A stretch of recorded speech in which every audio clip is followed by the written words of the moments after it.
That. No. She's actually away from the computer right now. She'll be back shortly. Okay. We're live, by the way.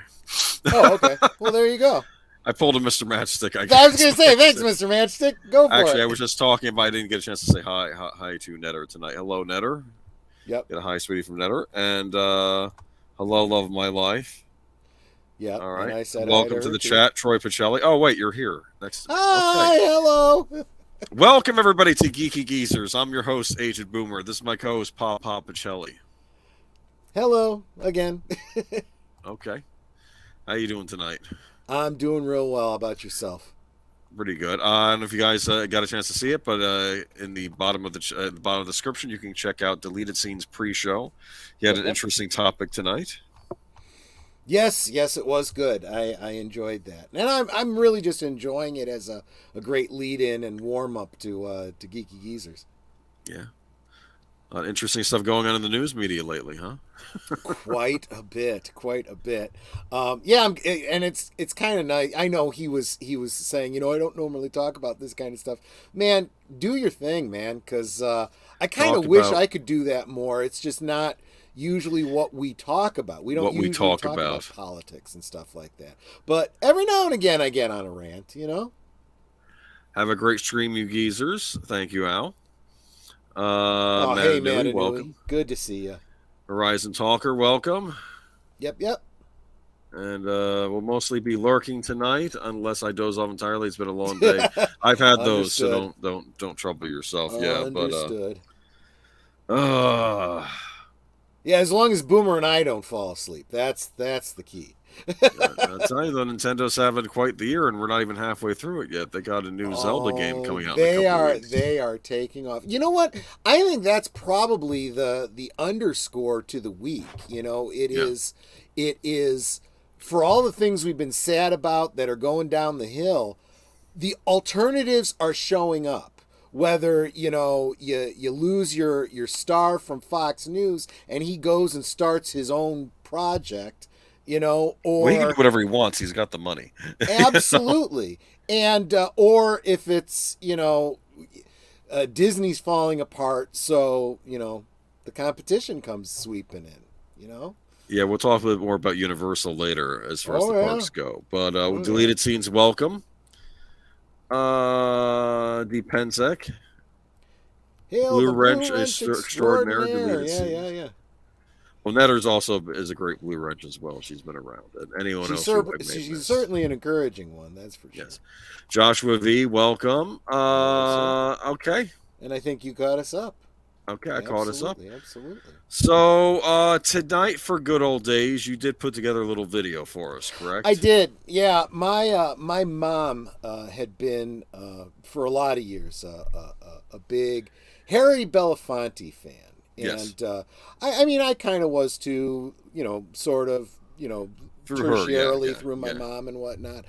He had a great concert on HBO back in the early '80s that I enjoyed, and in the research I was doing this week, I realized that what I was seeing was actually pretty typical of how his concerts went. He was a big, get people, participating, sing along kind of thing.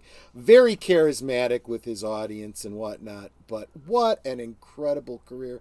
We lost him last week, so yeah, I did put together a little bit of a in memoriam. But I feel like in memoriams like this are a little bit like a good old days because it gives us an opportunity to share with possibly younger audience that might not know who some of these older celebrities that are due a certain amount of respect, what their histories and background were. So, yeah.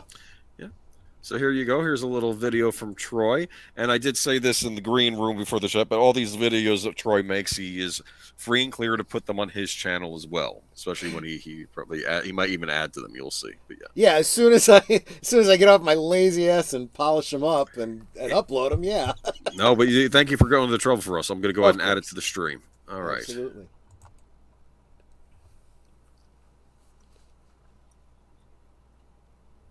Do I hit play or do you hit play?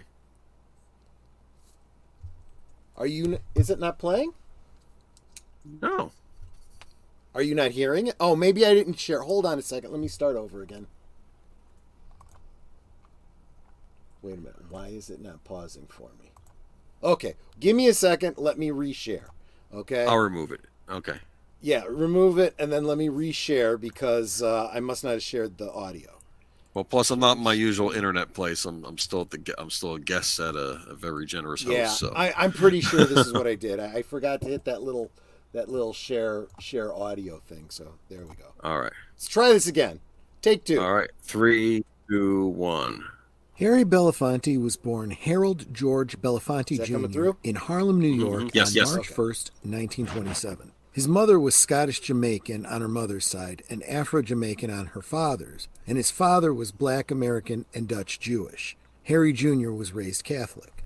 From 1932 to 1940, Belafonte lived with one of his grandmothers in her native country of Jamaica. Upon returning to New York City, he attended George Washington High School, after which he joined the Navy and served during World War II.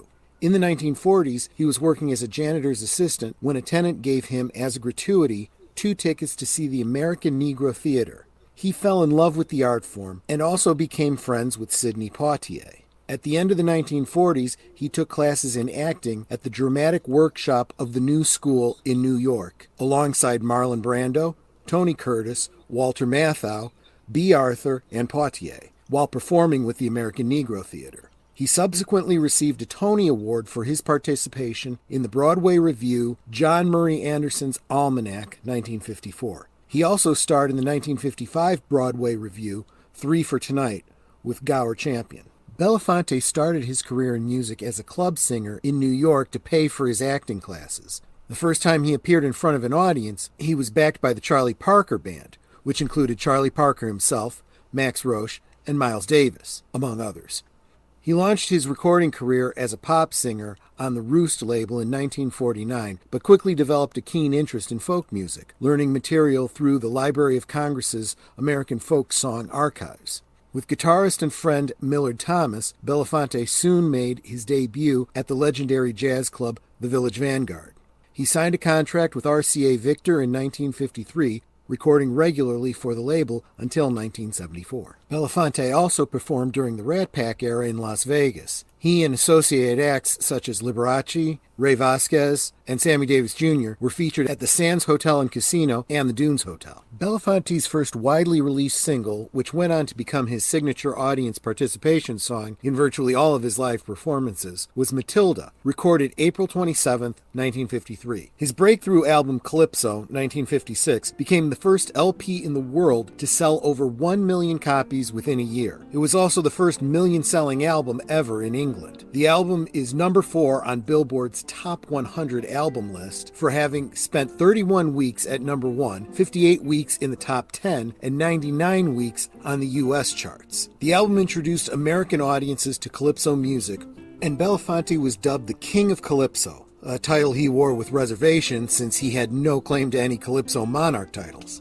One of the songs included in the album is the now famous Banana Boat song, listed as Deo on the Calypso LP, which reached number 5 on the pop charts. While primarily known for calypso, Belafonte recorded in many different genres, including blues, folk, gospel, show tunes, and American standards. His second most popular hit, which came immediately after the Banana Boat song, was the comedic tune Mama Look at Boo Boo, in which he sings humorously about misbehaving and disrespectful children. It reached number 11 on the pop chart. Belafonte was the first Jamaican-American to win an Emmy for Revlon Revue Tonight with Belafonte, 1959. 2 live albums, both recorded at Carnegie Hall in 1959 and 1960, enjoyed critical and commercial success. From his 1959 album, Hava Nagila became part of his regular routine and one of his signature songs. He was one of the many entertainers recruited by Frank Sinatra to perform at the inaugural gala of President John F. Kennedy in 1961. Later that year, RCA Victor released another Calypso album, Jump Up Calypso, which went on to become another million seller. His album Midnight Special, 1962, included a young harmonica player named Bob Dylan. 1964's Belafonte at the Greek Theater was his last album to appear in Billboard's Top 40. His last hit single, A Strange Song, was released in 1967 and peaked at number 5 on the adult contemporary music charts. Belafonte received Grammy Awards for the albums Swing Dat Hammer in 1960 and An Evening with Belafonte Makeba in 1965. The latter album dealt with the political plight of black South Africans under apartheid. He earned 6 gold records throughout his career. During the 1960s, Belafonte appeared on TV specials alongside such artists as Julie Andrews, Petula Clark, and Lena Horne. In 1967, Belafonte was the first non-classical artist to perform at the prestigious Saratoga Performing Arts Center in upstate New York, soon to be followed by concerts there by The Doors, The Fifth Dimension, The Who, and Janis Joplin.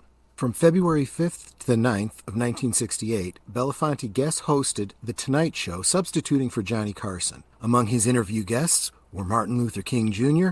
and Senator Robert F. Kennedy. Belafonte's 5th and final Calypso album, Calypso Carnival, was issued by RCA in 1971. Belafonte's recording activity slowed considerably after releasing his final album for RCA in 1974. From the mid-1970s to early 1980s, Belafonte spent the greatest part of his time on tour, which included concerts in Japan, Europe, and Cuba. In 1977, Columbia Records released the album Turn the World Around, with a strong focus on world music. Columbia never issued the album in the United States. He subsequently was a guest star on an episode of The Muppet Show in 1978, in which he performed his signature song, Deo. However, the episode is best known for Belafonte's rendition of the spiritual song Turn the World Around from the album of the same name, which he performed with specially made Muppets that resembled African tribal masks. It became one of the series' most famous performances and was reportedly Jim Henson's favorite episode. After Henson's death in May of 1990, Belafonte was asked to perform the song at Henson's memorial service. Belafonte's involvement in USA for Africa during the mid-1980s resulted in renewed interest in his music, culminating in a record deal with EMI. He subsequently released his first album of original material in over a decade, Paradise in Ganakulu, in 1988. The album contained 10 protest songs against the South African former apartheid policy and is his last studio album. In the same year, Belafonte, as UNICEF Goodwill Ambassador, attended a symposium in Zimbabwe to focus attention on child survival and development in southern African countries. As part of the symposium, he performed a concert for UNICEF. A Kodak video crew filmed the concert, which was released as a 60-minute concert video titled Global Carnival. It featured many of the songs from the album Paradise in Gazankulu and some of his classic hits. That same year, 4 Belafonte songs, Deo the Banana Boat Song, Man Smart, Woman Smarter, Sweetheart from Venezuela, and Jump in the Line, Shake Sonora, were featured in the film Beetlejuice, directed by Tim Burton. Following a lengthy recording hiatus, An Evening with Harry Belafonte and Friends, a soundtrack and video of a televised concert, were released in 1997 by Island Records. The Long Road to Freedom, an anthology of black music, a huge multi-artist project recorded by RCA during the 1960s and 1970s, was finally released by the label in 2001. Harry Belafonte went on The Today Show to promote the album on September 11, 2001, and was interviewed by Katie Couric just minutes before the first plane hit the World Trade Center. The album was nominated for a 2002 Grammy Award for Best Boxed Recording Package, for Best Album Notes, and for Best Historical Album. Belafonte starred in numerous films. His first film role was in Bright Road in 1953, in which he supported female lead Dorothy Dandridge. The two subsequently starred in Otto Preminger's hit musical Carmen Jones in 1954. Ironically, Belafonte's singing in the film was dubbed by an opera singer, as was Dandridge's, both voices being deemed unsuitable for their roles. Using his star clout, Belafonte was subsequently able to realize several then controversial film roles. In 1957's Island in the Sun, there are hints of an affair between Belafonte's character and the character played by Joan Fontaine. In 1959, he starred in and produced, through his company Harbell Productions, Robert Wise's Odds Against Tomorrow, in which he plays a bank robber uncomfortably teamed with a racist partner played by Robert Ryan. He also co-starred with Inger Stevens in The Two Worlds, The Flesh, and The Devil.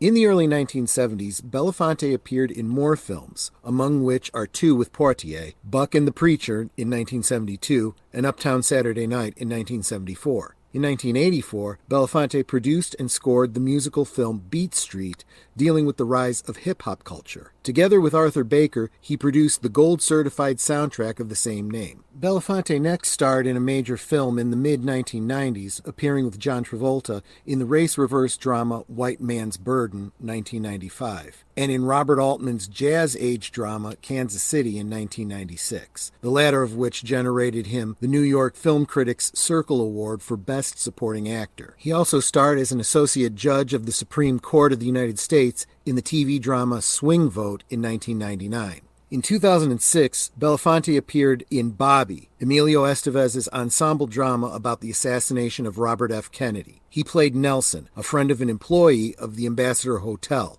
played by Anthony Hopkins. He appeared in Spike Lee's Black Klansman in 2018 as an elderly civil rights pioneer. Belafonte died on Tuesday at his home on the Upper West Side of Manhattan. He was 96. The cause was congestive heart failure. There you go. That's Yep, you know, I mean, and that's there's quite a career. Yeah, and there's quite a lot more I could say. He was a very political figure. He was very much outspoken about a number of topics. Not really our usual area of discussion, but I think his music and entertainment career is absolutely what he's going to be remembered for, and certainly deserves to be honored for. Yeah, definitely. I mean, we know those songs, especially from Beetlejuice and other things. And I heard them even before that. But yeah. Well, sure. Like I said, I was kind of a fan, through my mom. But yeah, I figure most of the people in our audience would know him, if nothing else, from that. But all those movies that I mentioned, all those songs, that I covered, and many others, probably worth your time to check out. Definitely worth it. But yeah, he's one of the legends. So I guess now he's left us. I mean, if you live to your 90s, your upper 90s, that's a long life, And everything I could tell, he was pretty healthy up till until he wasn't, And who could ask for more? I guess. Yeah. But I'm sure we'll be getting a biopic soon. So. I hadn't even thought about that. Yeah, that's entirely a possibility, isn't it? Yeah, I mean. But let's see if the chat had anything to say. Let me see. Oh, we got a lot of newcomers. Zootopia's here. Welcome. And rest in peace, Mr. Belafonte. Says Big Al. Absolutely. All right. Absolutely. But yeah, no, and like I said, I'm trying to think if I have anything of his. My dad had a ton of music, so maybe I copied one of his CDs onto my iTunes. We'll see. But of course, I own the CD for anyone listening. Okay, but you know what I mean. Always remember that if you own a piece of media and you make a copy of it in another media for yourself, they call that fair use. Yeah. I am wanting to do that with my old Super Nintendo and NES cartridges. There's a way, I think, where you can put all the ROMs on a single cartridge called an EverDrive, and eventually I'm going to try to figure out how to do that by buying the equipment for it. But I'll be copying my own cartridges. It'll be like making copies of the ROMs. So yeah, well, if you think about it, because I know how much effort you put into restoring those originals, it's probably for the best that you. I mean, and I say the same thing about DVDs, especially older ones or ones that are out of print or whatever. Certainly a good idea to make a copy, to watch and keep the original, in a safe, dry, temperature controlled place, Yeah. Not a flood zone. Yeah, keep it off the ground. Am I roboting out at all? Just out of curiosity. I can always Not switch roboting, to a different network thing. Okay. I feel like I'm hearing an echo on your side, but I'm not sure. Oh, I don't know. You know what? Maybe I'll lower my mic from my mouth. Hopefully that'll work. I was just gonna say, if you got it, if it's like bleeding through your headphone, you don't need to be as close to your mic as you are, because your sound is coming through just fine. Yeah. Okay. But yeah, I'm trying to think what else though. Yeah. By the way, note in restoring your or cleaning your cartridges, do not use the isopropyl alcohol over the label. Use Oh, because water. it'll probably kill the ink and make it Well, run. it ruined the gloss on the label. I Oh, noticed sure it that. will. To be Sure it will. fair, Yeah, yeah. I was trying to get these cartridges clean because they were flooded, and I was trying to get all of the rust and the gunk on the inside out. And I still don't know if they work, but I cleaned them as best I could. But I did rub the alcohol over the label, and I realize now I should have just been the label should have been water, because they got Yeah. flooded with rancid water from the canal in the back of our house. So you know, Yeah, it's yeah, yeah. normally And when keep in something like mind, that happens, I don't even save it. But those cartridges are too rare for me to throw out. But yeah. I don't know about where you're at, but here our tap water is fluorinated, and that Yeah. does kill germs. So keep that in mind. It's not Good like point. concentrated bleach, but it's not an environment that is necessarily good for bacteria.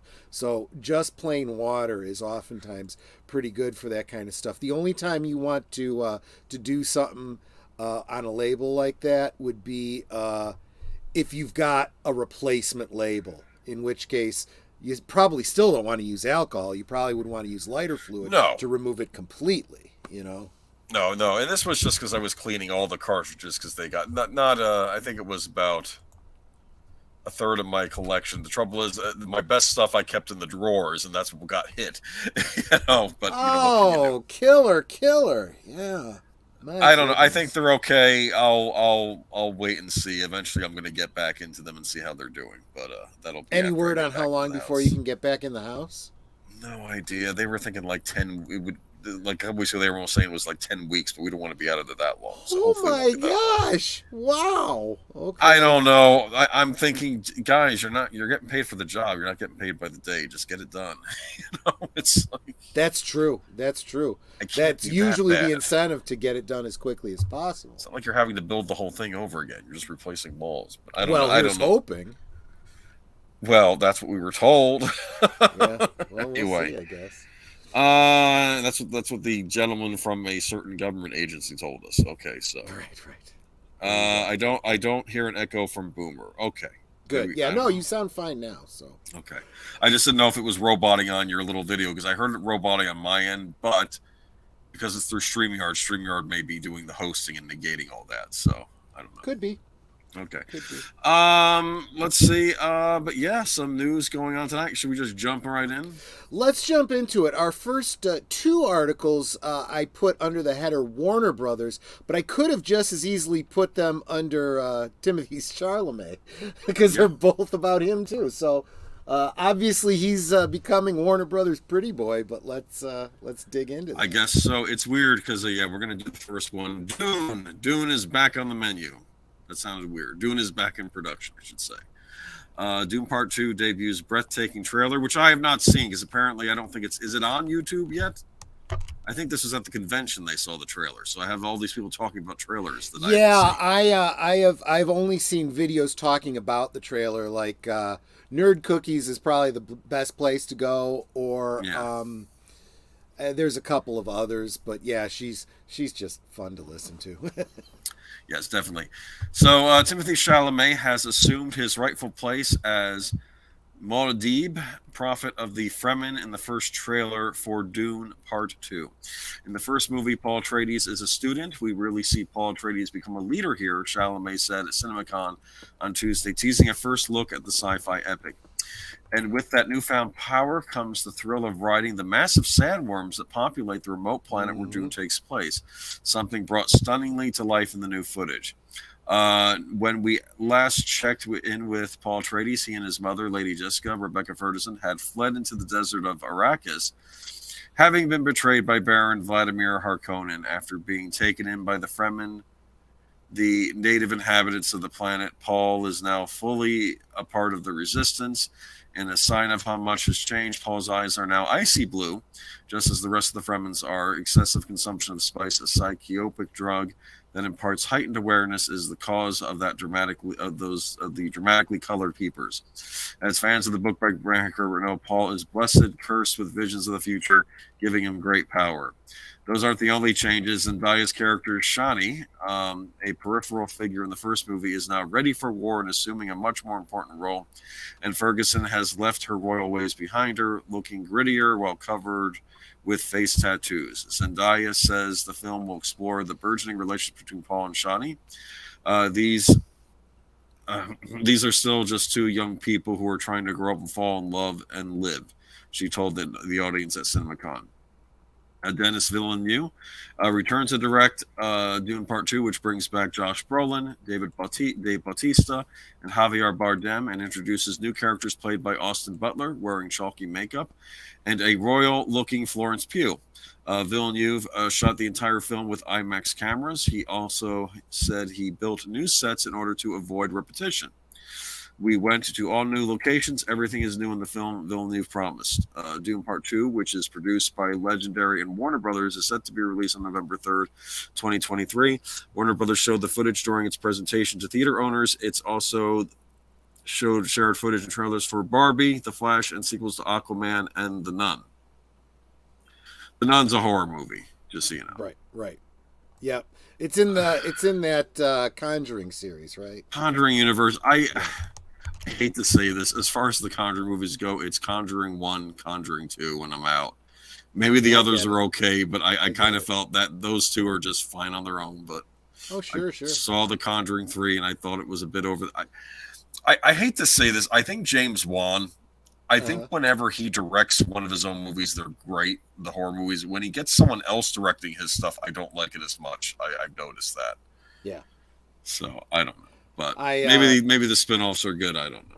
I'll share with you a little secret. I've got a Nun Migo figure from that series.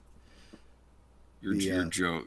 I kid you not. Yeah, no, they got the rights to do a number of action figures from horror, from newer horror, and The Nun was one of them. And I got at least one. I may have gotten more than one. My thought was, I haven't even seen The Nun yet. Maybe I'll really like it. If I don't, I could always customize it into a nun from one of the Hammer horror films. There's a nun in a Hammer horror movie film? Oh, sure. Well, in the background, more or less. Not maybe, like main yeah. characters. Or There have been plenty of Italian nun-sploitation movies made over the years. Did you know that that's a grindhouse category, nun-sploitation? Nun-sploitation. I can't even imagine how that would even I don't know. It's probably Satanism and orgies and that sort of thing. I don't know. It's just, I like the first Dune, didn't love it. My issue with the first Dune movie is that it just kind of cuts off, and it's like, well, this is fine. I want more. Well, and here's the reality, though. I think most Dune fans knew, we see where this is going, and we're all pretty happy with it because it's like, good. You didn't try to squeeze it all into one movie. That would have been a mistake. Part one. Yeah, this is part one, and we pretty much know where part two is going. There was a few things about that article as you were reading it set my teeth on edge, which let me know that this writer doesn't know. You mean how the writer was describing stuff from the Dune books? Yeah. Like, because she was, so sidelined in the first movie, she's going to take a bigger role in the second one. It's like, she wasn't sidelined. She shows up at the end. She was just freaking introduced. She's a pretty important character, but her role doesn't start until where they're at now in the story. Show up to the end of the movie. And she's not sidelined. It's well, and she mentioned. Plus, Rebecca Ferguson was at the forefront in the first Rebecca movie. Ferguson is less a queen, and now she's more of a badass or whatever. She's sporting tattoos. It's like, you don't understand what those tattoos are all about. That means she's gone through the Reverend Mother ritual, and but never mind. You have no clue what you're talking about. But I think the biggest thing that it was just talk about dog whistles. They're now in the resistance. It's like, oh, F you, man. The resistance.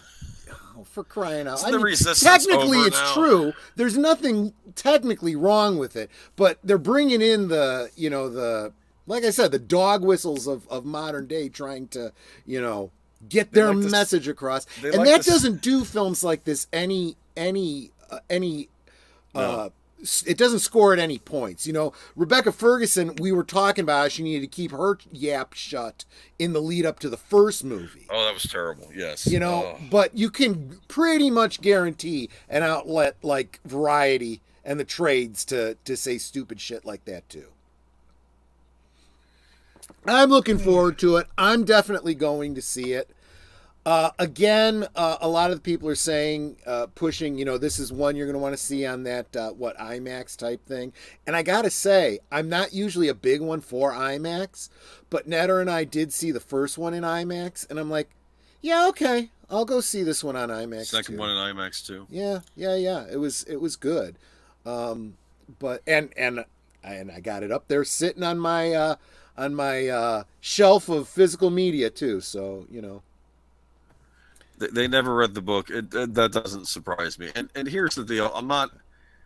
That's not a crime, but don't act like you're an expert and start talking about things you don't understand. You'd think a writer would have read more, but no, I guess not in this modern age. Here's what it is. I often say with it's not so much as you get older, maybe you get smarter, maybe you just learn when to keep your mouth shut.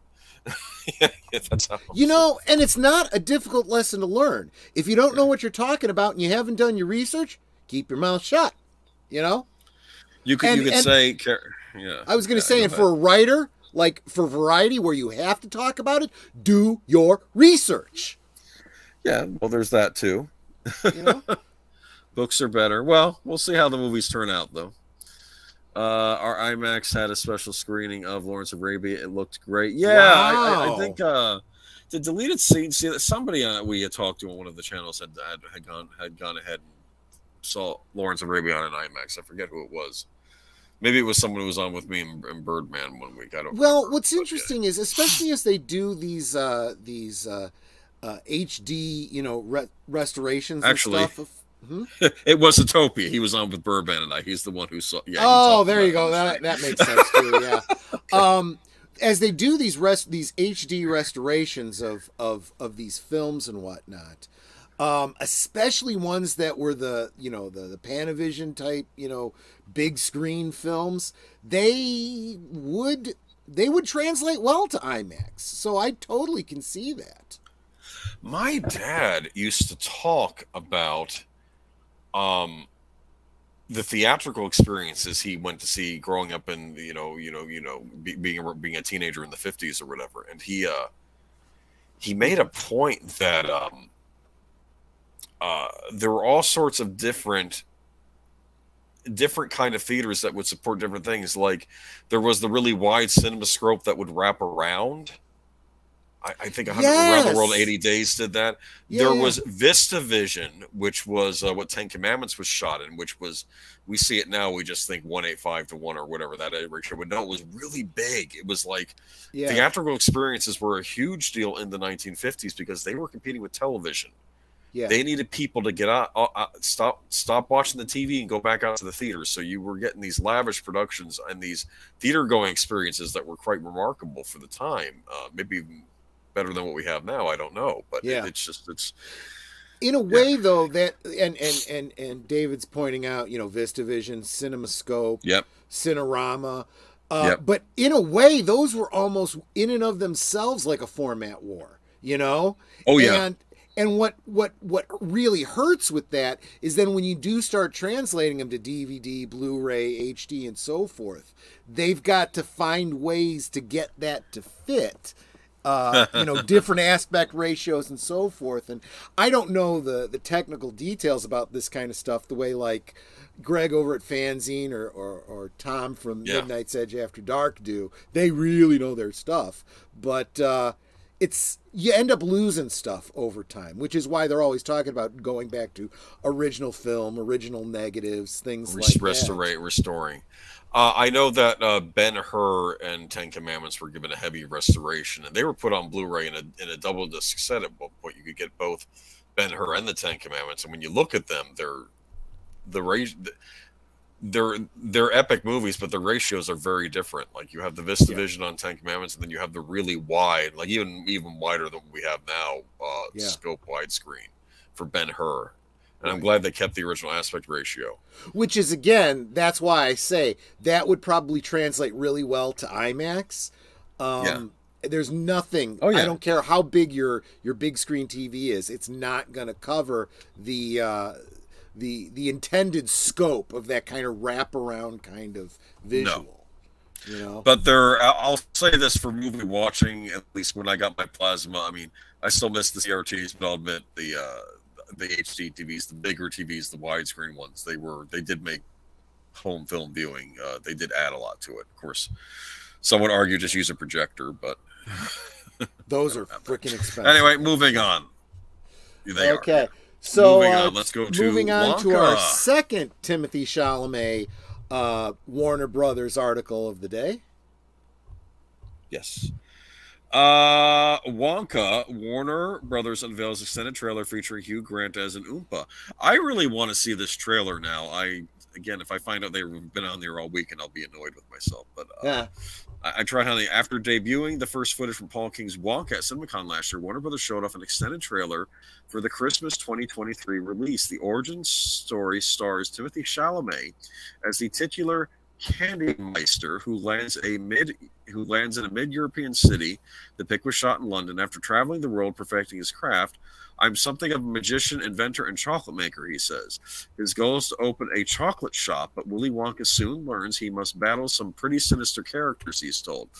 Many people have come here to sell chocolate and have been crushed by the chocolate cartel. Probably thinks that's like something that really existed at one point, but anyway. This Wonka, as Chalamet told the CinemaCon audience in Las Vegas today, is full of joy and optimism. In the trailer, he is undeterred and says, "Mark my words, this is going to be the greatest chocolate shop the world has ever seen," and a fun interaction. Wonka then comes across an Oompa Loompa played by Hugh Grant. Additional cast members include Keegan-Michael Key, Sally Hawkins, Rowan Atkinson, Olivia Colman, and Jim Carter.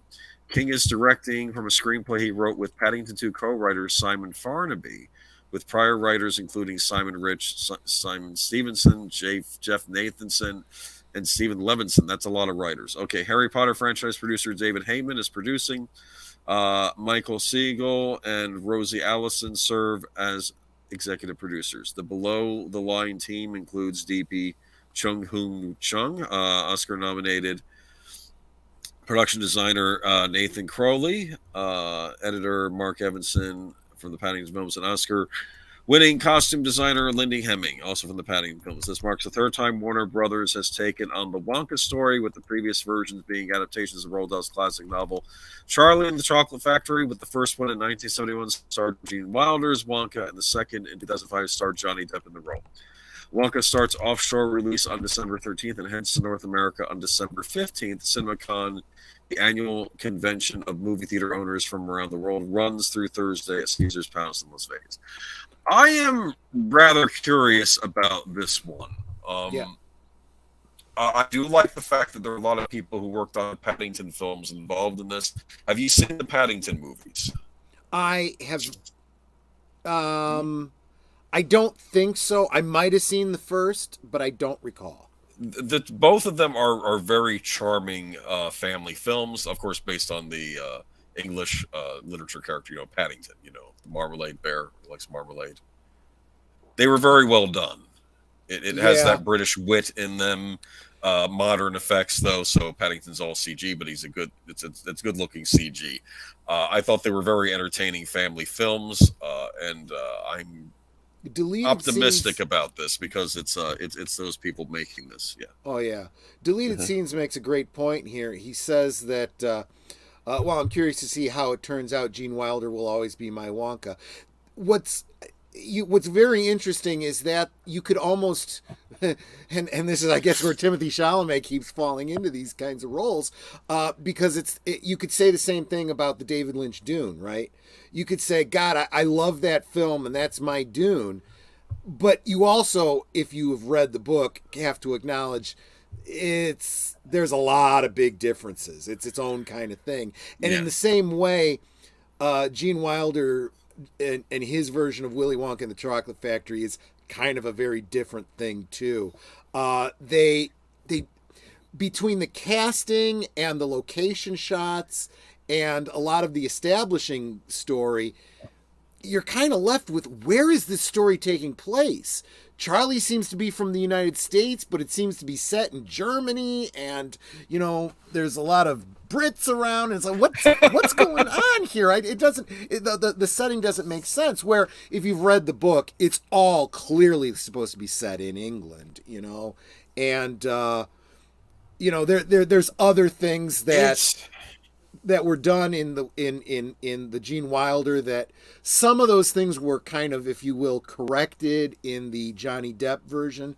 But then the Johnny Depp version went on to add a whole bunch of backstory that wasn't even in the original book. So like the fact his father being the a dentist and all that kind of stuff. So all of that is, forget that.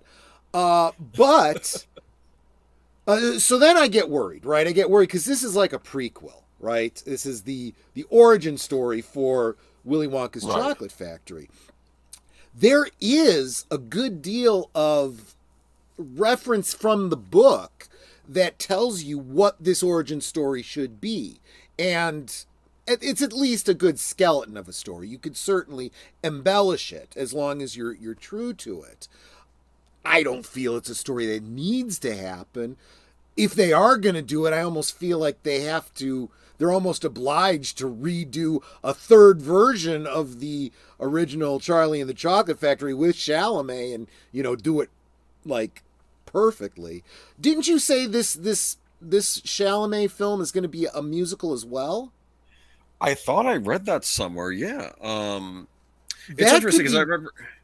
I was going to say that could be really good, although I know that Roald Dahl did not like the idea of a musical adaptation of his works. Please. So. But the music, the songs, and I mean, we did this for a good old as well back, but the songs for Willy Wonka I thought were brilliant. Yeah, I was deleted scenes on that. Yeah, I love. Actually, I'll say this. You're right. But I saw Willy Wonka Chocolate Factory. It was a childhood movie of mine. I saw it as a kid. Me too. Right. So seeing Charlie in England and stuff, even though I guess you're right, he is kind of an American character. And then, where are they? Because you have all these different. You have Slugworth, and it's like all these. But I just, as a child, you're thinking, well, this is over there, and what is over there like? What is Europe like? What's your concept of Europe as a child? Yeah, if that makes any sense. Or yeah. Because you have like the my favorite part is the science teacher, which I thought was brilliant. Oh, he's a right. Terrible. I love it in movies when they just have these terrible teachers that are not. I mean, my favorite line has nothing to do with the story, where he says, I have decided that we're going to change our regular lesson plan so that the test we take every Friday on the lesson that we've learned during the week will now be moved to Monday before we've learned it. But since this is Tuesday, it doesn't matter in the slightest. No, I'm sorry. And I hate to say this, even as someone who's taught myself. I had one of those moments when I was trying to figure out how to work a workshop with the students, and I was explaining, and I could tell none of them were getting it. I said, oh, I messed up, didn't I? Because my plan was to have groups of 4. Groups of 4 do like a little workshop and do a presentation class, because you can't do a workshop with 30 students. It doesn't work, but I still had to figure out a way to do it. So I figured have them separate out in the small groups, and then they can introduce their findings to the rest of the class. And if the class has any interest in commenting on it just based on what they've heard, not that everyone has had, because that would be too much for everybody to read. Students aren't going to have time to read 30 pieces by other students. And I can't explain it. It was but we got through it, but I was confusing them. So it happens to the best of us. But so I guess bottom line, I'm cautiously optimistic about this film. It could be really, really good. I want it to be good. I'm a little perplexed by this mention of Hugh Grant as an Oompa Loompa. What's wrong with that? Isn't he a little tall to be an Oompa Loompa? Maybe they'll use CG. I don't know, or maybe they'll do some creative costuming and like camera trickery. That could actually be kind of. I don't want fun to have if this they be do where all the that. Oompa Loompas are played by the same actor, like in the Johnny Depp version. No, Like, that was annoyed that me. was bad. That annoyed That me. was bad, That bad. annoyed me. And let's face it, they also can't do it the way it was done in the original novel or the original story. Which is a pity because I found the Oompa Loompas respectable characters. That's what I thought as a kid. You know, absolutely. They were the ones giving the lessons and trying to say, this kid, this is what happens when you do this stuff. And you know, I'm like, you know.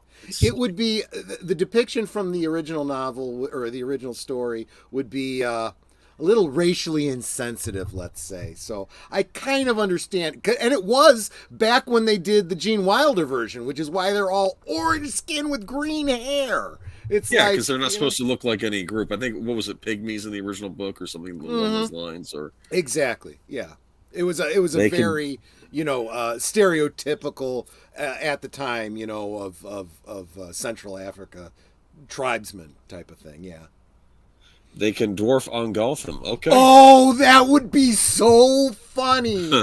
That would be so funny. Oh gosh, no, but then I wouldn't want like it shrink to be, his head, or like take his full size head and put it on a little body or something. You could do that too, but then if they were going to do a dwarf kind of thing, then I wouldn't want it to be Hugh Grant. It would have to be a real solid, comedian. I can't even imagine who could do that. I mean, Jim Carrey maybe. I don't know if he's still got the chops for it, but he would do great. Oh no, Jim Carrey does, because he's done Dr. Robotnik in those Sonic movies, and he's right. I haven't seen that. His comedic chops are back on full force with that role. He's playing a mad scientist, basically. That's what he's playing. Then he would be a great choice, So somebody like that, Hugh Grant. I just don't know. I don't know. I'll have to see it. I'll have to see how they're doing this before I make any decisions about that. But that's probably my biggest concern. But I'm hopeful. I am hopeful. It's interesting to lead a scene. So I know this is going off on a set we were just talking about. Lynch's film was my gateway into the world of Dune. Sometimes you can watch a movie that's not necessarily the best adaptation of a book you haven't read, but you still find what you've seen intriguing enough that you actually go out and read the book. That happened with me with the Lensman books and other science fiction series, because there was an anime film made out of it, but it was it played fast and loose with the source material, so much so that I think the estate that owns the rights to it will never let that movie come out in the States again. But what I saw in that movie, I liked a lot enough that I went and read those books. So that happens. Sorry, late to the party. Welcome, Daniel. By the same token, I mean, the original Gene Wilder was, and I could easily echo exactly what Deleted Scene says about David Lynch. I saw the David Lynch version of Dune, then I read the novel, then I watched the David Lynch again, and when it was re-released, it was re-edited and whatnot, and saw that.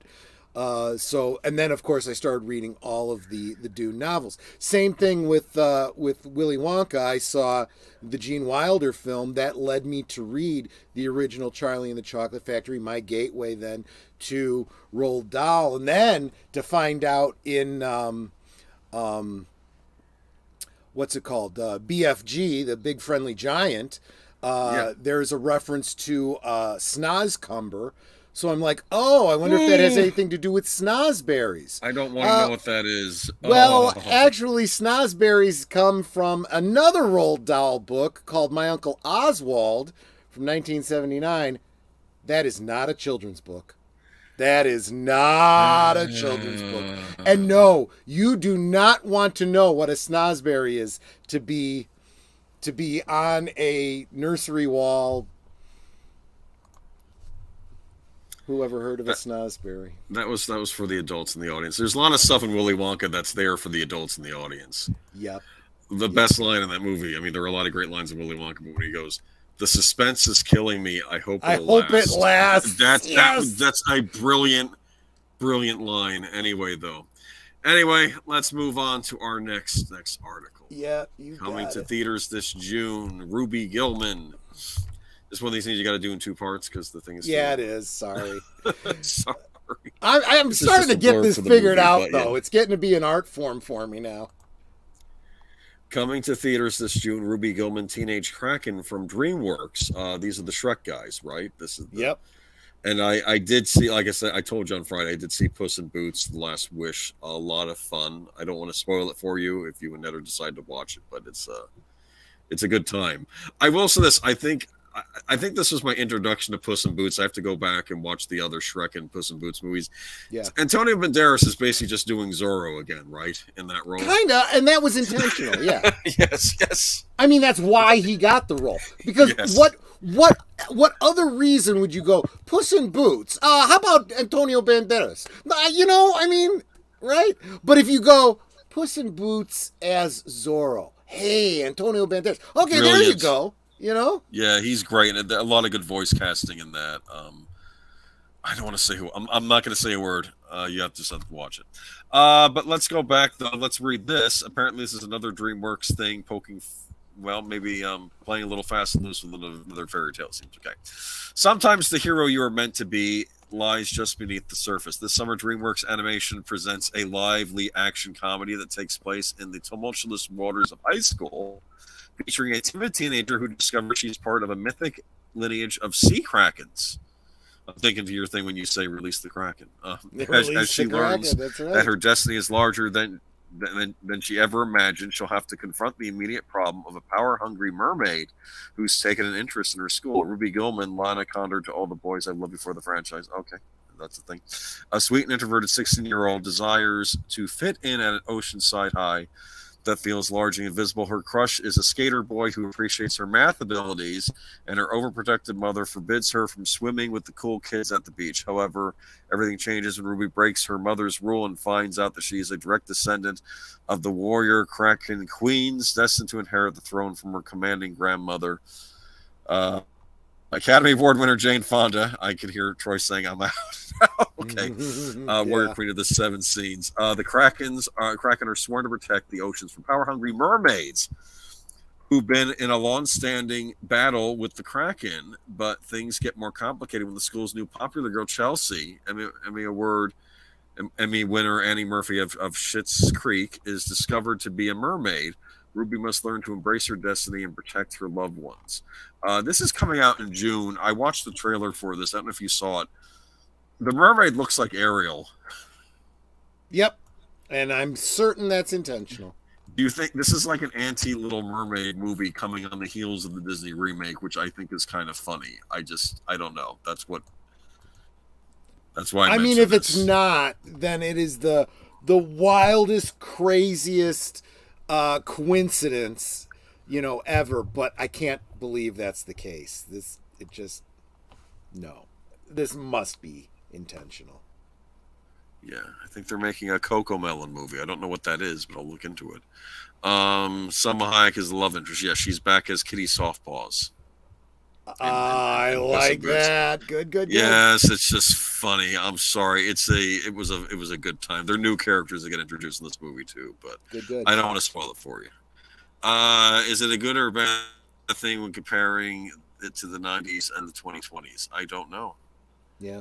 It is intentional with the Ariel comparison. Okay, yeah, I would assume as much. I'm going to say this, Universal, I mean, I don't think DreamWorks, I think Universal distributes DreamWorks movies, right? The animated features. I think so, yeah. Yeah, and they also have Illumination. Mm-hmm. They kind of have a big handle on animated features. Yep. I don't know, which maybe Disney should be worried about. I mean, they've been going strong with their features. Should be worried about. They should effing care at all for crying out loud. And now they have the Nintendo movies they're making too. So they got DreamWorks Illumination, and then the Illumination produced Nintendo movies. This is why. I don't know. This is why. Every time we talk about Disney, I don't care, because I see that this is what happens. When one completely falls apart, there's somebody else coming to take up the mantle.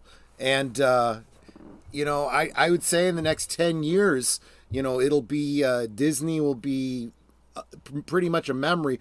You'll be looking at defunct land, remembering when Disney World was a thing. Remember when Disney used to be a family film production company, and now it'll be this company that we'll be looking to, DreamWorks and whatnot. I don't know. Are you excited about anything coming from Disney? Not at all. Even things I might be interested in or might be curious about, they will not get my money. I am not saying that hyperbolically. I will not allow Disney to get my entertainment dollars anymore. I just won't. I can't support the things that they support. This is no longer about good entertainment anymore. This is now about the changing of our culture and the destruction of our country. And that, again, I don't believe that is hyperbolic. That is literal. Well, yeah, and I'll say this, not that I want to get political here, but if you're a candidate, please don't invite Disney to come to your state. That doesn't make you win points with me. I'm just No. It does for me. Go ahead and do it. Because I would love to see, first, you get ridiculed all to hell, and B, I don't remember how I started that. Disney, number one, is not going to move from Florida because they can't. But I would love to see them try. That would literally be the end of Disney. It literally would be. I'm excited to hear Disney lose money. Well, we'll wait and see.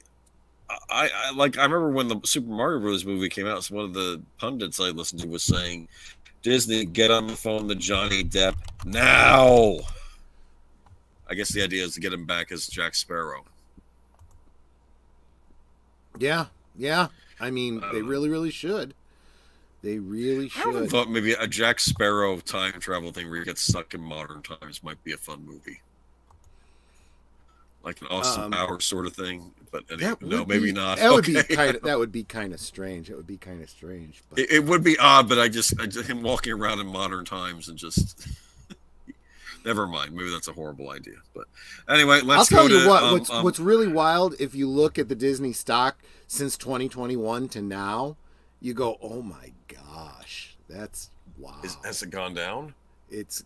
I mean, it's been up, down, but it is way lower than it was 5 years ago. Why aren't the investors holding them to the coal fires? I mean, well, I guess that's why they got rid of Chapek and they brought back Iger. When it came up earlier in the year, Iger, dodged the bullet and said all the right things.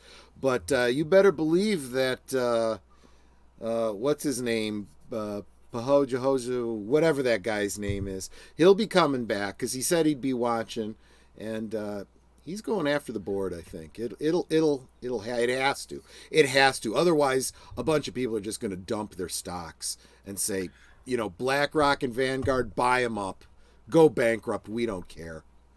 I've heard rumored that Iger is cutting Disney Plus content. Like he's going to start cutting shows. Could be. Doesn't matter to me. Everything on there is crap anyway, so But we have 3 more Star Wars movies getting funded, right? Yeah, we'll see. Okay, let's go to the wonderful world of Wizards of the Coast in our gaming segment. Oh, let's get into this. Yeah. So this is actually an updated article, but it does cover the background too. So go ahead and jump into it. All right. According to Dan Cannon, a YouTuber known as Old School MTG, Magic the Gathering publisher Wizards of the Coast, sent Pinkerton agents to his home in order to retrieve a selection of unreleased cards from the latest Magic the Gathering set. While the Magic expansion March of the Machines, the Aftermath, was supposed to be revealed at the beginning of May, Cannon somehow acquired a selection of boosters and showed them on his YouTube channel, resulting in the reveal of around 75% of the limited release set. In a week, Cannon says Pinkerton agents knocked on Cannon's door. and demanded he turn over all the cards from the unreleased set. He had released videos on Wednesday, Thursday, and Friday. The agents arrived on Saturday morning, he says. According to Wizards of the Coast, the company sent an investigator as part of an investigation into the unauthorized distribution and disclosure of embargoed product, and only after several phone calls went unanswered, the investigator, the company says, visited him and asked that he reach out to us as part of our investigation and return the embargoed product and packaging. He agreed to do both. We are replacing all of the unreleased product with the product that he intended to purchase. Okay, so breaking news. I guess that was an update. So in an email exchange with IO9, Cannon confirmed that the statements he made were on the video and added additional context stating that as soon as my wife answered the door, they aggressively asked for me by my full name, announced themselves as the Pinkerton Agency, which I am very familiar with their reputation, and said they were there to recover stolen goods. As his wife asked them to wait outside, Cannon says that they forced themselves at least partially through the door and prevented her from closing the doors all the way. When Cannon eventually got to the door, he says he assertively moved everyone outside and told the agents that they needed to treat the Cannons with more respect. They did eventually dial it back and become more civil after that. He says at some point, Cannon alleges the treatment by the agents made his wife cry. Wizards of the Coast says it strongly refutes the depiction of events which contradicts both the report and the investigation, as well as the conversation between the individuals and Wizards of the Coast representative after the interaction in question. The company also stated under no circumstances would we instruct any employee or contracted agency to intimidate an individual. According to Cannon, the agents continued to claim that he was in possession of stolen property and said that if Cannon didn't hand over the product immediately, they would escalate the situation to local law enforcement. They claimed copyright infringement and said I would face between 1 and 10 years in jail, Cannon said. They also allegedly threatened that this incident could result in up to $200,000 in fines plus all legal fees. This, Cannon says, was his first interaction with the Pinkerton agents, and that they told him they tried to confront him at his house on Friday, but nobody was home. Cannon said in a video uploaded April 25th, the Pinkerton agents, after attempting to go to Cannon's house, began door knocking at the homes of his neighbors, asking for information about him and saying that they had an appointment with Cannon. According to Cannon, the Pinkerton agents said they didn't want to call me before showing up because they didn't want me to have time to react and get rid of the cards. Additionally, Cannon says he had no interaction with the Wizards of the Coast before the incident on Saturday morning. Cannon was given a number to call, and he did so while Pinkertons were in his home. When he reached out to Wizards of the Coast employee, they said they had attempted to call on him on Friday, but because it was via an unlisted number, Cannon did not pick up. They could have left a message. Never mind. Cannon says the Wizards of the Coast employee did not leave a voicemail and send an email, but when they finally talked on the phone, they asked which Magic the Gathering card he would like. According to Wizards of the Coast, the company initiated several phone calls to the individual. See, you notice something here. We're getting two different stories. I'll keep reading. Yeah. Okay. Initiated several phone calls to the individual in order to make contact, though we understand why he would be reluctant to answer an unknown number. When we were unable to make contact by phone, local contractors were asked to try and make contact and request help in the investigation, including the return of the product, which can aid in our investigation. The company also confirmed that it offered to replace all of the unreleased product with the correct release cards. Cannon told IO9 that he believes received these cards because of a distribution error. He says he was not aware of any embargo on revealing these cards, and says that YouTubers frequently open early boxes and are allowed to show off cards early. He claims he purchased these cards for about $4,000 under the impression that they were from the already released set March of Machines. There would have been no restrictions or rules given to him at any point. Wizards of the Coast declined to comment on Cannon's explanation of how he got the cards, stating that what happened leading up to this individual receiving the cards is under investigation. A simple email or phone call from Wizards of the Coast and I would have cooperated, Cannon says. There was absolutely no need to send such a notorious agency to my house to frighten my wife and threaten us. I do really appreciate the support from the Magic community during this, Cannon said. I've loved the game since I started playing it back in 1994, and I do intend on continuing the channel, opening more products. Cannon says he is a hobbyist, not a full-time or even part-time content creator influencer, and until this weekend he had less than 4,000 followers on his YouTube channel. Sending bullish private investigators to Cannon's house in order to retrieve product would be a massive overreaction to a problem that is simply solved with a letter from a lawyer. Additionally, there have been no need to ask for physical cards back. Wizards of the Coast could have tracked the origin of the product used using the file wrappers that the cards came in on the cardboard boxes, both of which have means of tracking and distribution printed on their services. This could have happened to anyone. It's pretty ridiculous that these tactics were employed against a man who is literally just some guy. Apparently, this incident is not the first time with the Pinkertons have been dispatched to retrieve Magic the Gathering card. Sources who were unwilling to share their names for fear of retribution Wizards of the Coast told IO9 back in 2017. Pinkerton employees sent out an investigation of theft of an uncut sheet of foil cards and then upcoming major expansion Exilion. Okay. All right. So I'm going to try and get down to this. Okay. All right. What do we think? Okay. Pinkerton has not responded to a request for comment about these incidents. So everything I'm about to share is my own personal opinion. I don't know this area of law, but I will refer you to the YouTube channel Roll of Law. That's Runkle of the Bailey, one of the law tubers who also happens to be a gamer, and it's kind of he had a lot of great commentaries about another shitting the bed that Wizards of the Coast did with their whole open source deal recently, and their updates to their copyrights and whatnot.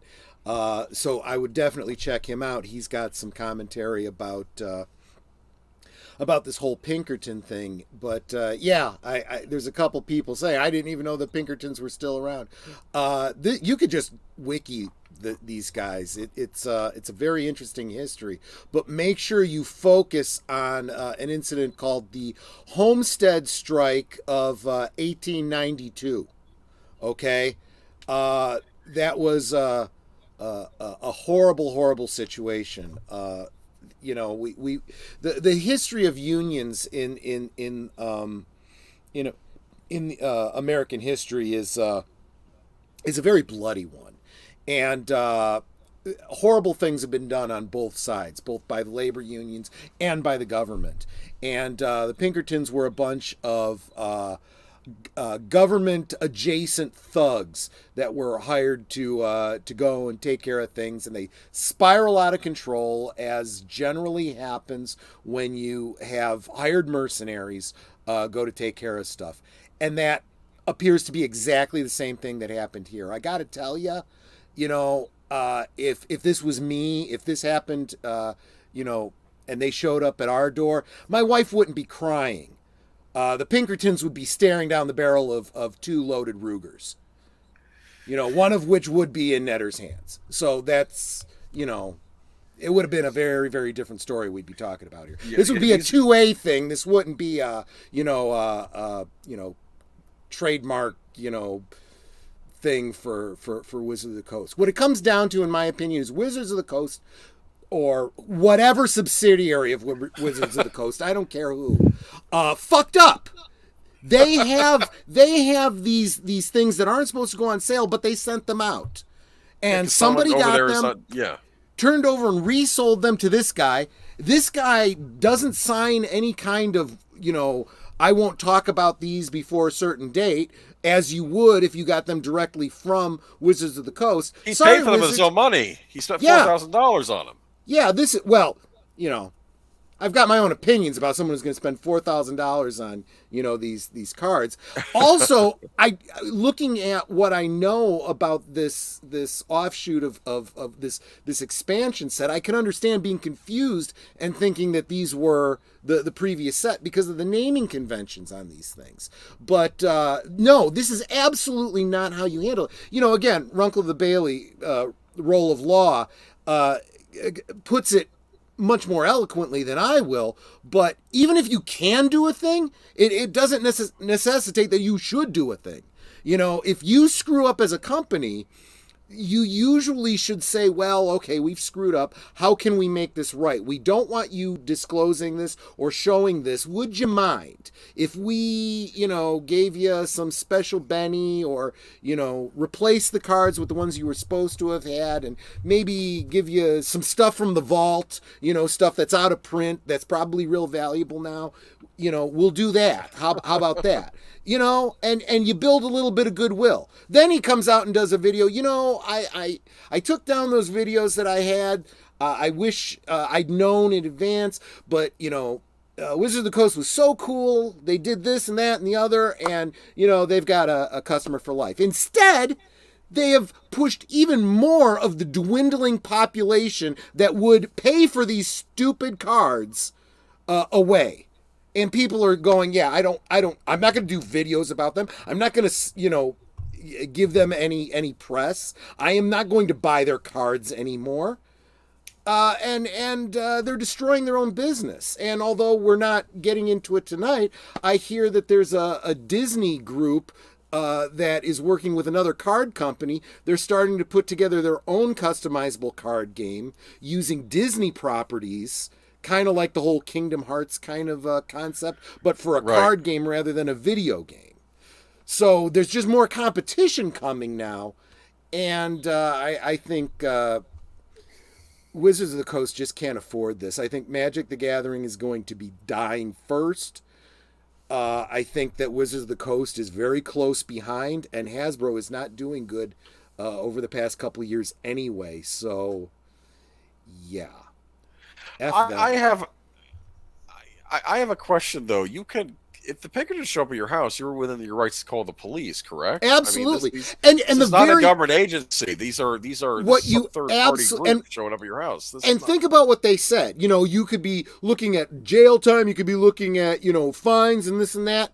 Yes, I could be, I suppose, if what you say is true, and if you have a warrant, and if you bring the police, and if you talk to my lawyer. Until you do that, none of that's happening. But if you don't get out of my house, you're going to be leaving with a few extra holes. Yeah, sounds like Wizard of the Coast was saying this while sipping on some Bud Light. Yeah, I don't right, know. Exactly. Don't forget to hit the like and share the stream, so much. and hit the subscribe button if you are not subscribed already. I've had some streams go up pretty high. Subscribe. Anyway, what else we got here? Oh yeah, that was the thing. And this just screams Wizard of the Coast Hasbro utter contempt for the customer. Oh yeah, absolutely.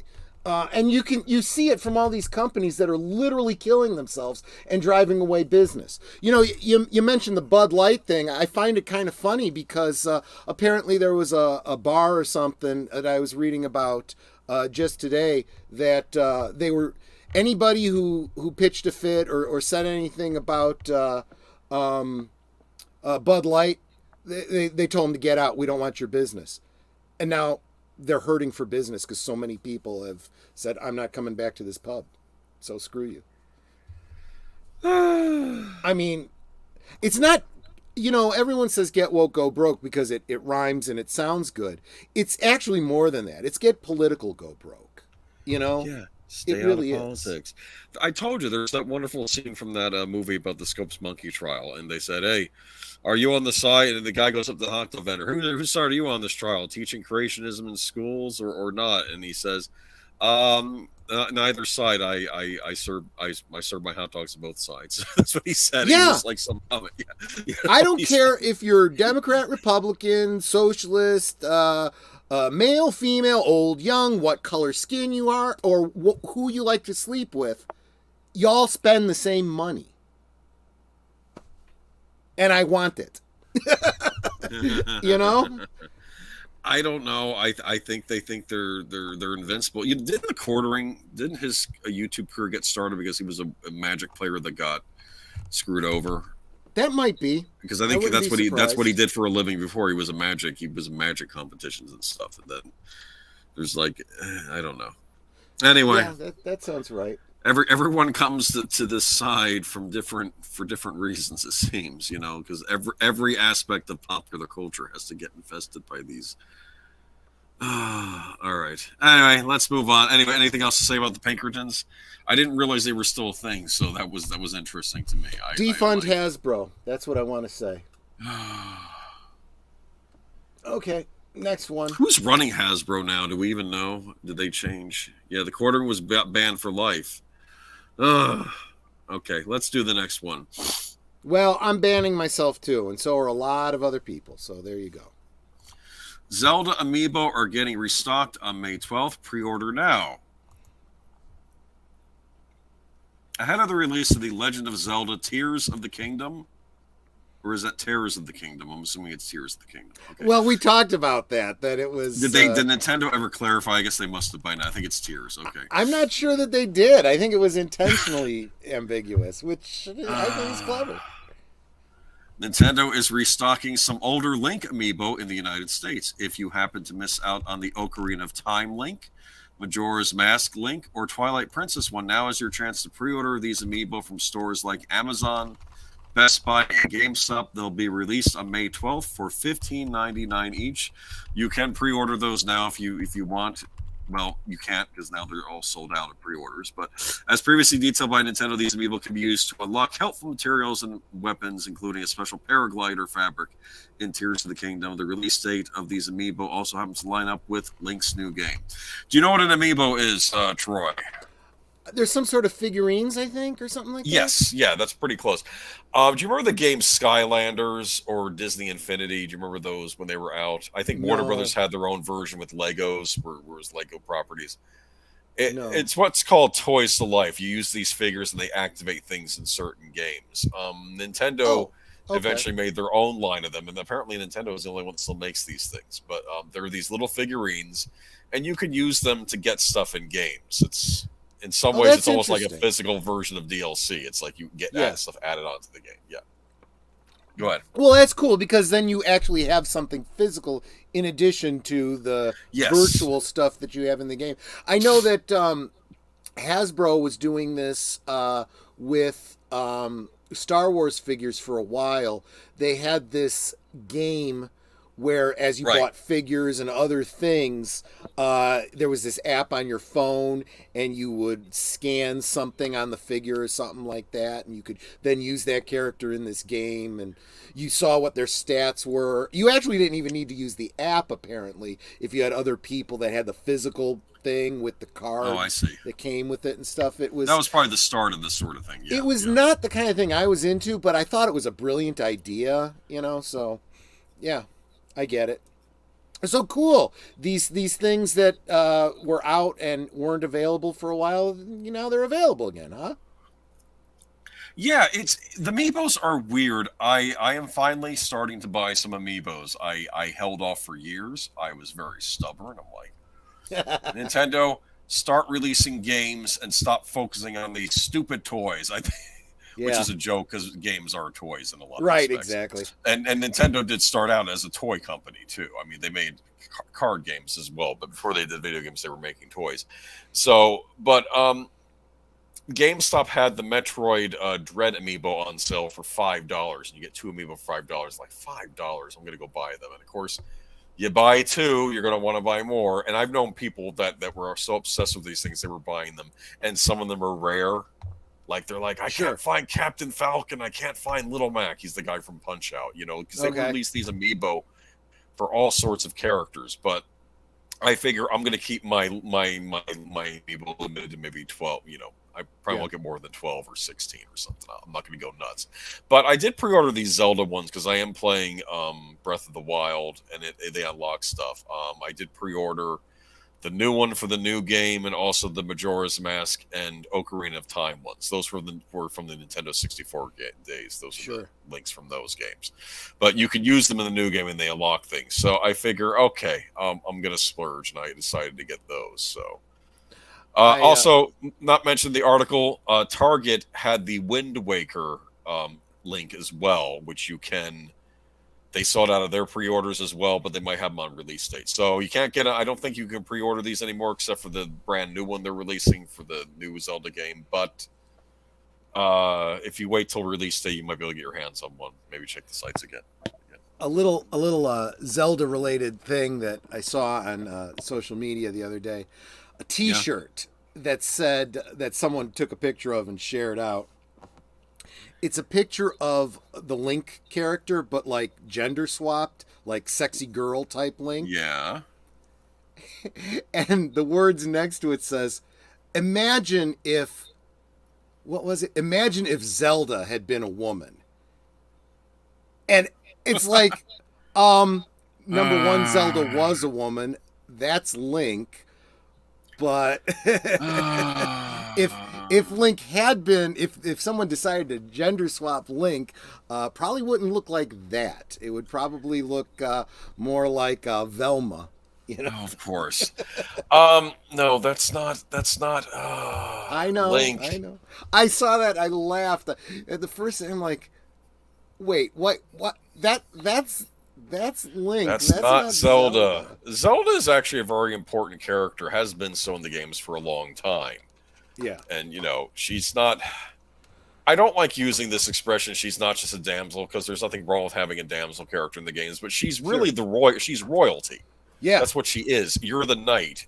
She has other things to do. She can't be going out on the quest. Of course, in the newer games, she does get more involved in stuff. In fact, there are several different champions of Hyrule besides Link in the newer games. I'm looking forward to the new game. Who knows if I'll have time to beat the old one before this one comes out. But, how do you feel about Tears of the Kingdom? Have you seen the new gameplay trailer? It looks interesting, but a lot more different than prior Zelda titles. Building physics. They changed up the formula a lot, I felt, with Breath of the Wild.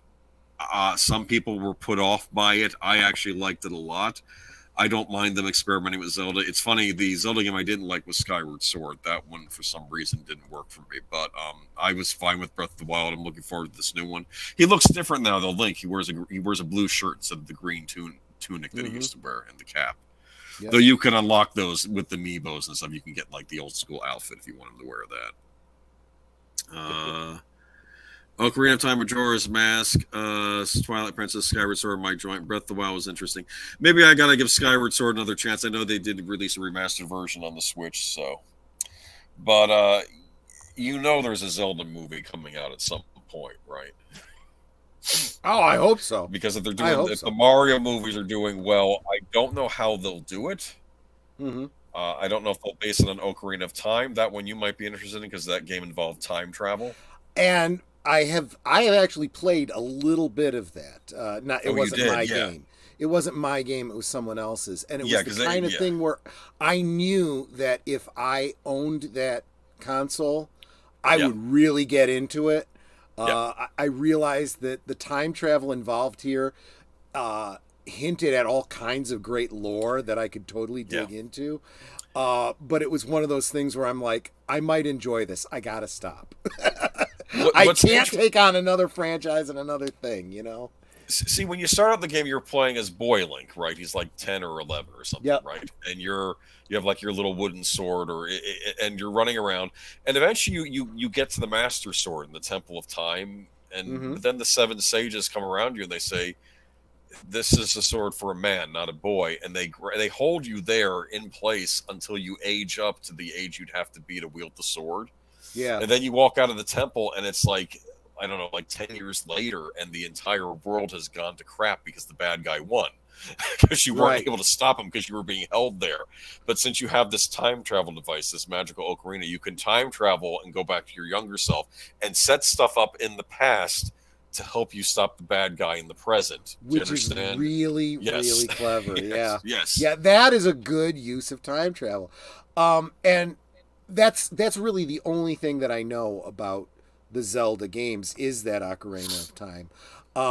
But my impression is that the other games are all part of this same lore, or possibly branching timelines in some cases. Yes. And you could really do a great film series based on that. I was going to say if they do it right, but if it was the same company that's doing this Mario thing, I'm guessing they probably could. Yes, they can do whatever they want. They could they could do an original story set within the existing timeline. Keep in mind, Breath of the Wild. What was fascinating about Breath of the Wild, Ocarina of Time, that game. I'm thinking Breath of the Wild has to take place about 20,000 years later at minimum. Wow, because. They're talking about an event that happened 10,000 years ago, back when, I guess, Hyrule was at its height. And when Hyrule was at its height, they were almost high technology. I mean, magic still exists in that world, but they were using advanced technology. It's kind of interesting because you see, what would a fantasy world be like if it kept progressing? Eventually, there'd be some technology. It's not technology like we have, but I guess it's technology that uses magic better. Yeah. And it's just fascinating, all the lore, and I'm wondering, well, geez, this is like 20,000 years worth of period that we haven't even been talked about in the game. So I don't know. It's interesting. I've never played Zelda. I don't know where to tell you where to start. You can start with the newest one. You could start with Ocarina of Time. Maybe they'll eventually release a Nintendo 64 Mini like they did with the Super Nintendo and NES, and you can play. I don't know. We'll see. But Yeah. I don't know. I may end Anyway. up doing what I always do for big game franchises. I'll just look on YouTube for people doing playthroughs. You know. There you go. Yeah. But Street Fighter. Oh, here's another gaming thing. Yeah. Everybody wants a piece of the pie. You know, there's a rumor going on that 20th Century Fox had the rights to do a Mega Man movie. Maybe Nintendo, maybe Disney might be trying to. It's just a rumor, though. I don't see how they're going to do another Street Fighter movie now that Raul Julia's dead. It can't be done. You know, that almost could have been a good old days. Did you see the Street Fighter movie? I did. Yeah. I think it. The thing I loved like about it. it was It's knowing funny. that. I mean, a lot of people are like, "Man, this was Raul Julia's last film." Do you know why Raul Julia took that role?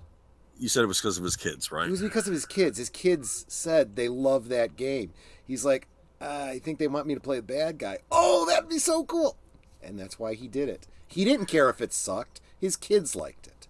He was playing one of the greatest on-screen villains. I mean, it's because M. Bison in the game, he's this. Yep. I want to say he has this fascist style uniform. Yep. And he's like an international warlord, and he's the main bad guy. And Raul Julia played him perfectly, and just his little lines in it, like for you, the day Bison came to your village was the most important day of your life, but for me it was Tuesday. I don't remember any. Like when she's explaining how you know her father was the magistrate, Chun-Li's father was the magistrate, right. and the villagers managed to chase you and your goons off, but you killed my father, as you fled, a hero at 1,000 paces.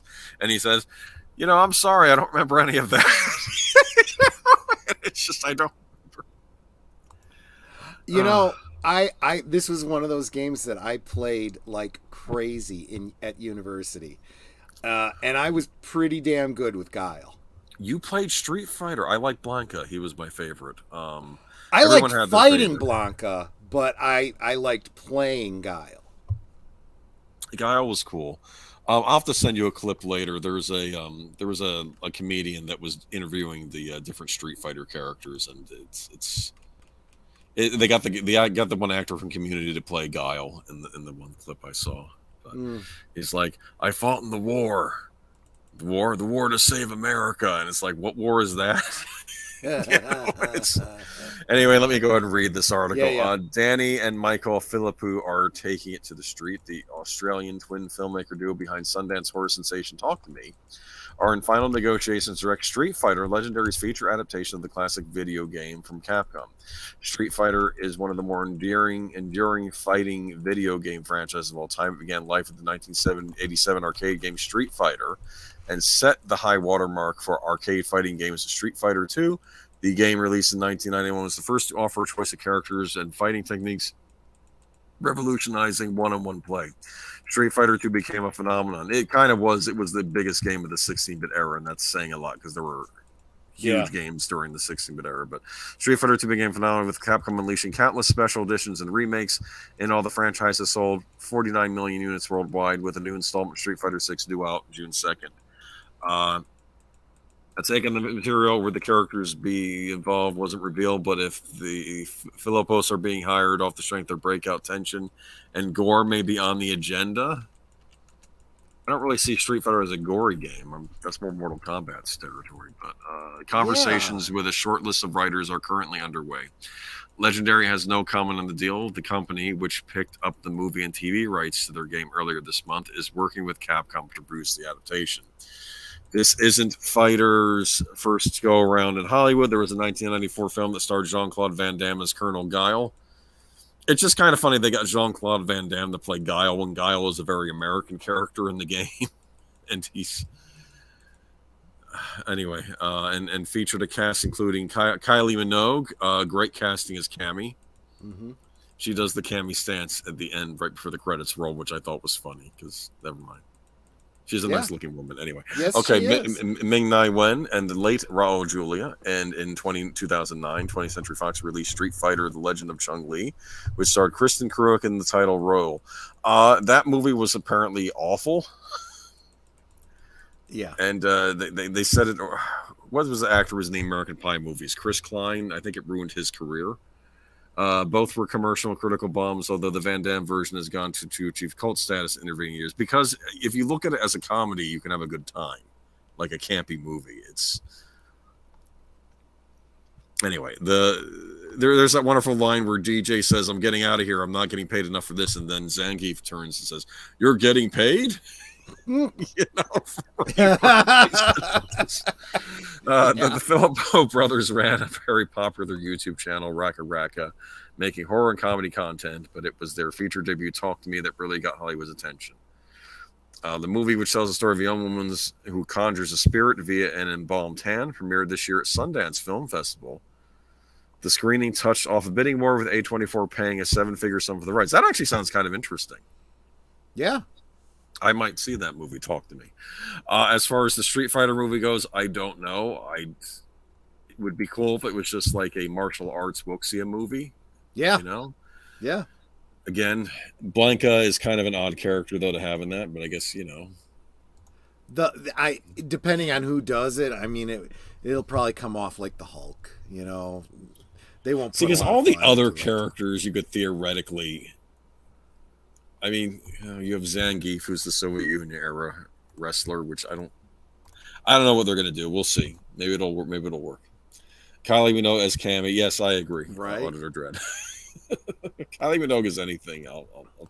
I mean, I don't have anything against Kylie Minogue, but I'm not as big a fan as like Michael French over at Retro Blasting. He's like a huge fan. It's like, okay, you know. It's okay. She's blonde, you know. I like blondes, you know. Let's see though, but and of course the Chun-Li actress in that was great. Ming Na Wen, she was great in that too. Oh yeah. But she doesn't age, by the way. No. Ming like, Na Wen, yeah. All right, but Raul Julia's performance in that's the real treat if you want to see the classic Street Fighter movie. Absolutely. Check it out for Raul. Just even check out YouTube clips. He's amazing in it. I dearly miss Raul Julia. He was a great actor. You know, you're right about that line. For me, it was a Tuesday. It's just the way he says it. You know, it's Raul Julia. You know, he has this other line where he's screaming, "But why do they keep calling me a warlord? I want to create the perfect genetic soldier." Not for evil, but for good. Right. Exactly. And he says, I'll wipe out. I'll use my army to wipe out every creed, every nation, and then the world will be at peace, and everyone will bow before me in humble gratitude. It's like it's nuts. He's clearly, yes. Exactly. I love it, and we need villains like that. I miss just having old school. I'm just an evil villain. Yeah. Oh, wait a minute. Best scene in the original movie was when the bad guys are watching security camera footage and see a car about to crash the gate. Zangief yells, "Quick, turn off the TV." Yeah, right. I don't know. I think people pick on that movie too much. It's a good time. Okay, let's go to Super Mario Brothers movie. Yep. Okay. This is a big one. Has it crossed 1 billion yet? Apparently, yes, it's Golden Week in Japan. It's just like when they get a couple weeks off or something from school, and they decide to time the Mario movie in time for that. They know what they're doing. Go ahead and read this because I got a quick follow-up after. Give me the follow-up, and I'll just read this real quick. Super Mario Brothers movie has pounded out some serious coinage. The animated adventure from Universal Pictures, Illumination Entertainment, and Nintendo is becoming the first release in 2023 to cross 1 billion mark at the global box office, while Mario Brothers isn't projected to cross the coveted threshold until the end of the weekend. Universal is confident enough in projections to declare a victory. Should estimates hold, the video game adaptation will reach the 1 billion mark in 26 days, first debuting April 5th. The Super Mario Brothers movie has been a dominant force in theaters for the entire month. It still ranks as the top release on domestic charts, now in its 4th weekend of release. By Monday, Mario Brothers looks to be hovering at 487.5 million gross in North America.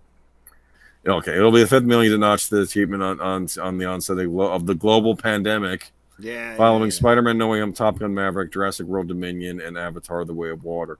I'm sorry. You guys have to stop using Yep. We're not, Yep. It's over. If movies aren't doing well, it's not because of the pandemic. It's because people don't want to go to see them. I will say Sorry. this, however, there is something to be said for the fact that it had such an impact on the economy and the entertainment industry in general that slump in business is still relevant to what's happening now. So if that is the perspective that an outlet is taking with it, then fine, I understand that. All right. Well, what's the update? Okay, so let me drop this one real quick. I'm not going to read a whole article, but opening in Korea on Wednesday, some 3 weeks after the beginning of its international and North America campaigns, Super Mario earned 4.6 million between Friday and Sunday, according to data from Kobis, a tracking service operating in the Korean Film Council. The film has a cum of 5.76 million over its opening 5 days plus previews. The film's weekend numbers are the second highest opening tally recorded by any film this year in Korea, and its weekend score presented a comfortable 40% market share. Further near-term success may be on the cards Monday.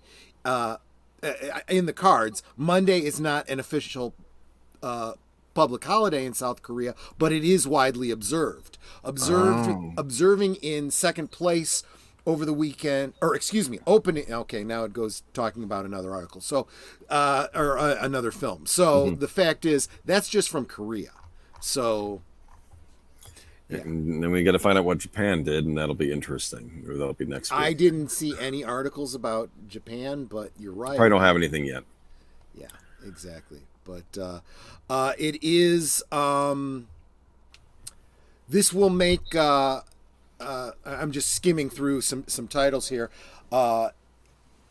Super Mario Brothers becomes the first $1 billion plus film of 2023. That's from the U.S. Times Post. That's being echoed by the CNA Lifestyle.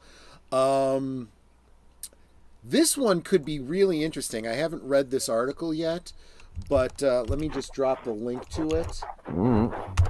Super Mario Brothers movie is worth 1.4 trillion at global box office. That sounds like it's got to be either a calculated estimate for the future, or if they're talking about it as a overall franchise. I don't know. I got my Blu-ray pre-ordered already, though. Well, there you go. And see, that's the other thing too. As you talk about box office, and we're going to get into this a little bit later. There's also the marketing, the games and toys and all the other stuff that they're going to be selling because of this. There is the physical media, because I'm sure that they will actually be releasing. You just said you've already pre-ordered it. It's not going to some streaming service to sit and languish. It is going to continue to make money through the physical media. So once again, we're talking about that might very well be what they're talking about. Potentially 1.4 trillion. And we talked last week about how it looks like they're going to be doing a whole Nintendo shared universe. That's part of this too. We'll see what's going to happen there. I'm going to be very curious as to what they have planned. But Nintendo, they're here. I know that a lot of the critics out there were bashing this movie because I'm starting to suspect they were suggested to bash it because this is a major competitor for Disney right now. Yep. And it's not working. All it's doing is it's destroying their credibility. And I can see it real time. People are no longer listening to critics. They're no longer listening to these outlets. So yeah, like what's her name from Beyond the Trailer? That's one blonde I have no interest in. Oh man, it's just yes. So it'll be fun to look forward to what we'll just keep bringing you updates as we get them on Super Mario. Let's turn our attention to Harry Potter. The MISC section, as we call it. That's short for miscellaneous. Oh yeah, Okay. yeah. Right. Exactly. Oh wait, that's the other one. Okay, there we go. Okay, Harry Potter series adaptation officially ordered at HBO Max will feature entirely new cast. I like the image in the article of the They're if you screaming, click on it, the screaming Harry Potter actors. A Harry Potter TV series is officially moving forward to HBO Max. The announcement was made during Warner Brothers Discovery's presentation to press and investors on April 12th, during which it was announced that HBO Max and Discovery Plus are officially being combined into a new service dubbed Simply Max. Interesting. Simply Max? That's what it's called, Simply Max? Just Max. Oh, okay. I don't know. I kind of like the sound of HBO Max, but I don't know. News of a show based on the mega hit J.K. Rowling book series first leaked on April 3rd, but details have now been confirmed. Each season of the show will be based on one of the books in the franchise, with Warner Brothers Discovery describing the show as a decade-long series. It will feature an entirely new cast from the films. We are delighted to give audiences the opportunity to discover Hogwarts in a whole new way, said Casey Bloys, chairman and CEO of HBO and Max Content.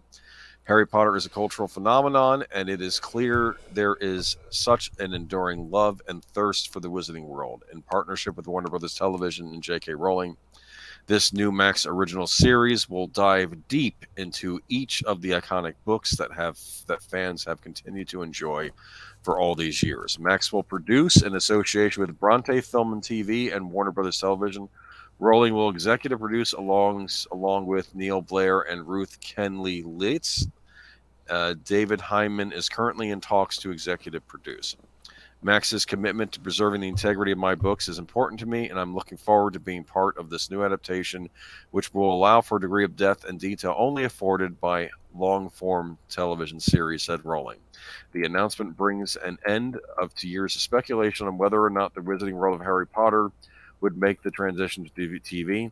Variety reported in 2021, ahead of Discovery's acquisition of Warner Media, that the company was looking to develop a Harry Potter show. The franchise has proven incredibly popular across a wide range of media. The first book in the series, Harry Potter and the Philosopher's Stone, or Sorcerer's Stone in the U.S., was originally published in 1997. The final book, Harry Potter and the Deathly Hallows, debuted in 2007. In addition to the books, each of which was a bestseller, there have been 8 Harry Potter films to date, which have collectively grossed more than $7.7 billion at the global box office. There is also the Fantastic Beasts film franchise, theme park attractions, toys, and games, including the recently launched video game Hogwarts Legacy. Yeah. Many people are citing that as probably what helped push this along, how popular that game was. Yep. There is also the hit Broadway show Harry Potter and the Cursed Child, which serves as a sequel to the book series. Any thoughts, or should I just go ahead and go and share my thoughts? You can go ahead and start. Okay, first off, Fantastic Beasts film franchise is DOA. Right. It's gone. Absolutely. Because now they're just relaunching the whole thing. Yep. When we posted rumors about this a while back of them redoing Harry Potter, and one article said they were movies, and that made no sense to me to do movies. Right. But I said at the time, a television series, I think I said at the time, I thought a television series makes a lot more sense because you can do every book. There's a lot of stuff they cut out of those movies. Yes. In fact, I would argue Harry Potter and the Half-Blood Prince is one of the worst book-to-movie adaptations I've ever seen, because I'd actually read the book before I saw that movie, and it was just, it's like they focus on all the non-important stuff and not the important stuff. Mm-hmm. But with a TV show, you can focus on everything. You can focus on the whimsy, which I felt was cut out of a lot of those movies. There was a lot of whimsy in those books that kind of got lost because you only have so much screen time. You're going to focus on the plot and not the what do you call it? The extraneous story. Extraneous story, yeah, that's the word I'm looking for. Like we never saw Peeves the poltergeist, and he's not a ghost; he's a poltergeist. That's a different thing in the Harry Potter universe. Exactly. And there's little things, and I think that this could be an excellent series. I'm looking forward to it. This will be a big hit for Max. This will get people to subscribe to your streaming service. This is going to be a big deal. Yeah. And this will also allow them to do other movies in the Harry Potter universe at some point, too. They could always use these same actors later on, or I don't know what they'll do. But anyway, go ahead. I'm glad I let you go first because yeah, you were saying all the things that I was thinking, basically because of what you had said previously. You had kind of predicted this, and it sounds like this is exactly what they're doing. So of course they are recasting. They're basically going back and retelling the books in greater detail, and that's a good thing. And so you need to recast. And honestly, I have found the stars from this show to have become completely insufferable, and Yeah, I don't a lot care of to them see are. anything that they're in anymore. So I'm glad The they're main going on to three I'm somebody thinking else. of, yeah, the main Yeah, three, the main three. The other, well, to be fair, I don't know if I heard much from Ron Weasley, but maybe yeah, I think he got in on it too. But yeah, like Luna Lovegood, at least the actress that played her, yeah. at least she kind of But recanted later on. but But yeah, again, you also get to we're they're all too done. old. They're all too old. They need to go on to other things. They need to go on to other things. One of the actors, I think, was the actor who played Dudley. I think he ended up playing. I saw him on All Creatures Great and Small series. I kept thinking, where did I know this actor from? I realized, Oh yeah, yeah. he's one of the actors in the He Harry Potter changed a movies. But yeah, lot. he got big. Yeah, Yep, yep, yep, yep. but look, this is sort of like with Daisy Ridley. I kept thinking she would get like a BBC career after she was done with the Star Wars movies. Instead, she's just running back to Star Wars, which maybe that's all she'll be able to do now. I Yeah, don't we know. don't have an article on her, but it's the current rumor now is that her return isn't as a starring role; it's going to be as a supporting role. This doesn't make it. Are they going to kill her off too? One can only hope. No, that's the Kathleen Kennedy insert character. That's what people think she No, was. exactly. Harry Potter series adaptation officially ordered HBO Max. Okay, so I think that this will be a big hit for Yeah, Max. something to look Just forward to. just do it right. I know J.K. Rowling will be maintaining quality on this, so she'll get the final say, much like Nintendo got a lot I'm of just the final kind of say. glad to hear that J.K. Rowling's going to keep rolling in the dough. She deserves it. And I'm happy that I'll get something to watch. I'm Yeah. looking forward to this series. I will be watching. And when you retell, I mean, they're not going to change anything. They're just going in and adding detail, which creates a much richer world for them to do things with later on. Yeah. That's how you truly world build. Yeah. So this will be interesting. Like I said, My example would go ahead. be my analogy would be we saw the original 3 Star Wars films, but if you read the novel, they fill in some details, and if you listen to the audio drama, They fill the more NPR, details. there's even more details there, and it doesn't really change the story. I mean, silly, pointless things like Red 5 as opposed to Blue 5, those kinds of things. Who cares, But yeah. So this could be the same kind of thing in the modern day. I'm not a huge Harry Potter fan. I have nothing against it. It's not my shtick, but I hope it does real well. I really do. Well, I hope that this will have like a lot of the acting chops of like a quality, well, I don't want to say BBC production, but like an ITV production or something. I hope it'll be. Yeah. I'm keeping my fingers crossed because like the older Harry Potter movies were like a who's who of British actors who were showing up in those. So Yeah. True. so I'm looking forward to this and just do a good job on it and I'll watch it and if you do this you'll be rolling in money for HBO Max. This will be your new Game of Thrones. I mean, well, not their new Game of Thrones because it's a family made show, but it'll be a hit I show get for it. HBO. I get it. Yeah. So Kraven, I'm going to step away while you read this. I'll be right back. of course. Dudley has been everywhere lately. Yeah, well, good for him. R-rated Kraven the Hunter footage at CinemaCon. Yes, lots of stuff shown at CinemaCon. Kraven the Hunter leapt into action to kick off CinemaCon in Las Vegas on Thursday with star Aaron Taylor Johnson sending a video to give the first glimpse of the Sony film to cinema owners. The footage included a look at Taylor Johnson in costume, including Kraven's trademark fur. Taylor Johnson sent in a video introducing the footage and revealed the film will be Sony's first R-rated Marvel feature. Will it be R? Will it be rated R? Fuck yes, it will be rated R, said Johnson. The footage shows Kraven stopping a caravan of poachers and quickly killing the 6 of them, including by biting one man and spitting out part of his skin to the camera. It also revealed that the classic Spider-Man villain, the Rhino, will be in the feature with actor Alessandro Nivola playing the role. In the footage, only his arm is shown, and he appears to have gray skin. Without naming the character, Nivola spoke with the Hollywood Reporter about his work in the movie last year. I only transform physically in the final moments of the movie, so it's just a classic villain role, Nivola said. It had a really interesting, complex psychology and personal history to draw on, and the movie has a time jump in it, so the character changes a lot from the way he is at the beginning of the film. It was as much of an acting opportunity as any other film I've done.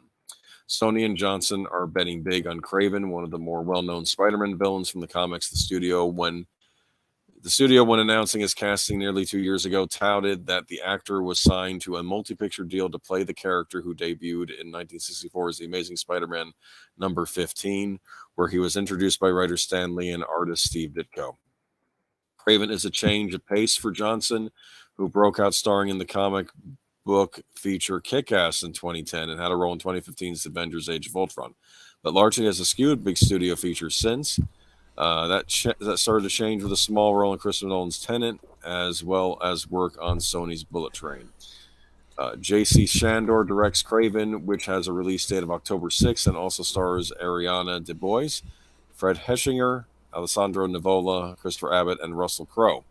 The comics, Kraven is a big game hunter who goes after Spider-Man. He was at the center of the classic 1980s Kraven Last Hunt, in which the villain buried Spider-Man alive and assumed his identity. Sony controls the film rights to Marvel Spider-Man, including a number of ancillary characters, and has found success with features that cost much less than the typical superhero fare, such as Venom, which in 2018 stunned with $856 million globally. Venom, Let There Be Carnage, and Jared Leto Morbius followed with a third Venom movie on the way, along with Madam Web. Kraven the Hunter. Yeah, I don't really understand this Sonyverse without Spider-Man. Yeah. So it's not going to be a turd, but a bloody turd. Yeah, I guess so. Part of me kept thinking that Sony could have just had Andrew Garfield show up in the Sony verse, and this was his Spider-Man in that universe. I know. Or they could do that Miles Morales thing. They keep saying that. Well, that would have been, that last movie that they did with the 3 Spider-Mans, they should have come up with something so that Sony could use a Spider-Man character that is detached from, I don't know. Yeah, I don't know. From Disney, I don't know. Or bring Tobey Maguire back or something. Shandor. I should have learned the Ghostbusters. Yeah, I agree. Exactly. I don't know how I feel about this Kraven movie, considering that I did not care for Venom and that I did not care for Morbius. Matanui says it's not just going to be a turd, it's been a bloody turd. This is another one. This is another example of the story setup. They have a story they want to lead up to, but they're not going to do the lead up. It sounds like, just like with Snyderverse, they desperately wanted to get to the Dark Knight Returns Batman versus Superman story, which they weren't going to put in all the setup. They put the end at the beginning, and it sounds like they're going to do the same thing with Kraven the Hunter. Where are they going with this Sinister Six? I'm assuming that this is supposed to be like Sony has had a stick in their craw about making a Sinister Six movie. Well, I don't think they understand what the Sinister Six are. They're imagine this. Spider-Man's villains. Imagine Disney. Disney. Imagine Marvel Studios. They do Iron Man, Thor, Captain America, and the Avengers, and it's all leading up to the Infinity War. But they don't have the rights to use Thanos. So what the hell are they building up to? This is the same thing in reverse. You're doing the origin stories for all the villains, but you don't have the rights to the hero. The only other thing I could think of what they might be doing with this, and I could be wrong, that if eventually Sony were to break ties with Disney, could they theoretically bring the Tom Holland Spider-Man into this universe they're setting up and have him inhabit that universe? Because I think it was established that the Venom verse is just another part of the Marvel multiverse that I guess Sony owns outright. Yeah, Does that make any exactly. sense to you? Exactly, yeah. Okay. And I think when Spider-Man did that spell thing, I think by accident, the Vulture ended up over in this other universe. So you have Michael Keaton's Vulture from Spider-Man Homecoming in this universe with Venom and Morbius now. Oh, how did it Don't ask how dread? that works. Maybe Ben Riley will show up in the Sony Spider-Verse Sand Spider. Oh my God, no, no! Well, they're doing Madam Web, but Madam Web, I don't know what they're doing. That's the I one with don't think what's her they know what name? they're doing. Dakota Johnson's Madam Web. That's right. They're gonna have her play Madam Web. Dakota Johnson? Yeah, Are you not allowed to have old people in the Marvel Universe? Everyone's got to be aged down? Well, I don't know. Maybe she's in it and she's not playing Madam Web. I don't know. I thought she was playing Madam Web. You did the funny picture of her in the one thumbnail that one time, which you used one of her shots from 50 Shades. Oh, But okay. they needed to do Sinister Six during the Toad. They kept killing off the villains. That was part of the problem. You kill off your villains, and you can't use them again to be in your Sinister Six movie. Yeah. I think Sandman survived. I think it was kind of that was the whole crux of the whole Spider-Man. I don't know. That's literally not. I didn't how actually the see spell that worked. last one, so I don't even know what Yeah, happened. that's literally not how this. I know it's not how the spell worked, but are you going to argue with? I'm not going to say the name of the movie Morbius. Okay, I said it. Are you going to argue with what they said? Yes, I know that's not how the spell worked, but he still ended up showing up there, and he said, and Michael Keaton said, must have been because of Spider-Man, and I'm assuming it was tied to that spell because it doesn't make any other sense. But you're right, that's not how the spell worked in Spider-Man No Way Home. Right. I shouldn't be doing the work for them.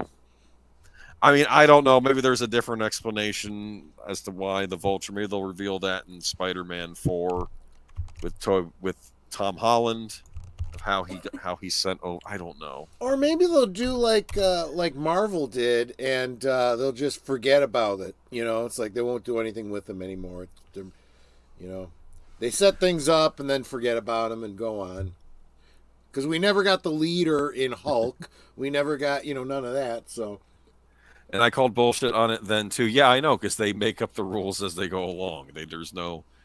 This is something that used to drive me crazy. No offense about New Who, whereas it would say, "Oh, it's just a timey-wimey thing," and I reversed the polarities. And thinking back when I was watching Doctor Who, they tried kind of using science to explain things of how the Doctor did things.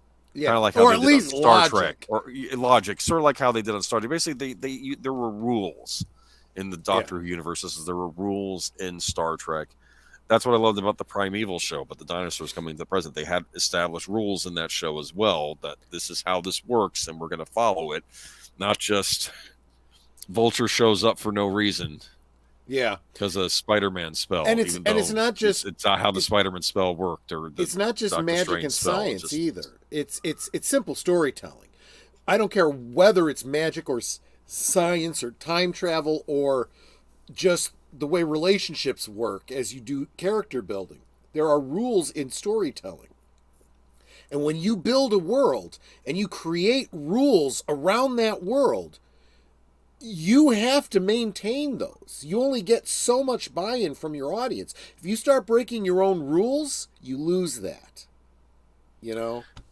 Iceman and Firestar will be more likely in the Sony Spider-Verse before Spider-Man. I would love to see that, to be honest with you. Isn't Iceman a mutant from the X-Men? Technically so is Firestar. Okay. I think. Or is it one of I'm these pretty things sure like Scarlet Witch and Quicksilver? Is that his name? They were fast mutants. Guy. Well, their origins changed over. But they also there was one of those weird things where I think both Fox X-Men had the rights to them, and so did Disney Marvel. So it was a weird thing. Yeah, exactly. Never mind. Anyway, Kraven the Hunter, though, you think it'll be good? I haven't seen anything good come from the Sony Marvel verse, with the exception of maybe like the first Spider-Man movie. No, I don't. I don't so. know. The Holland movies. I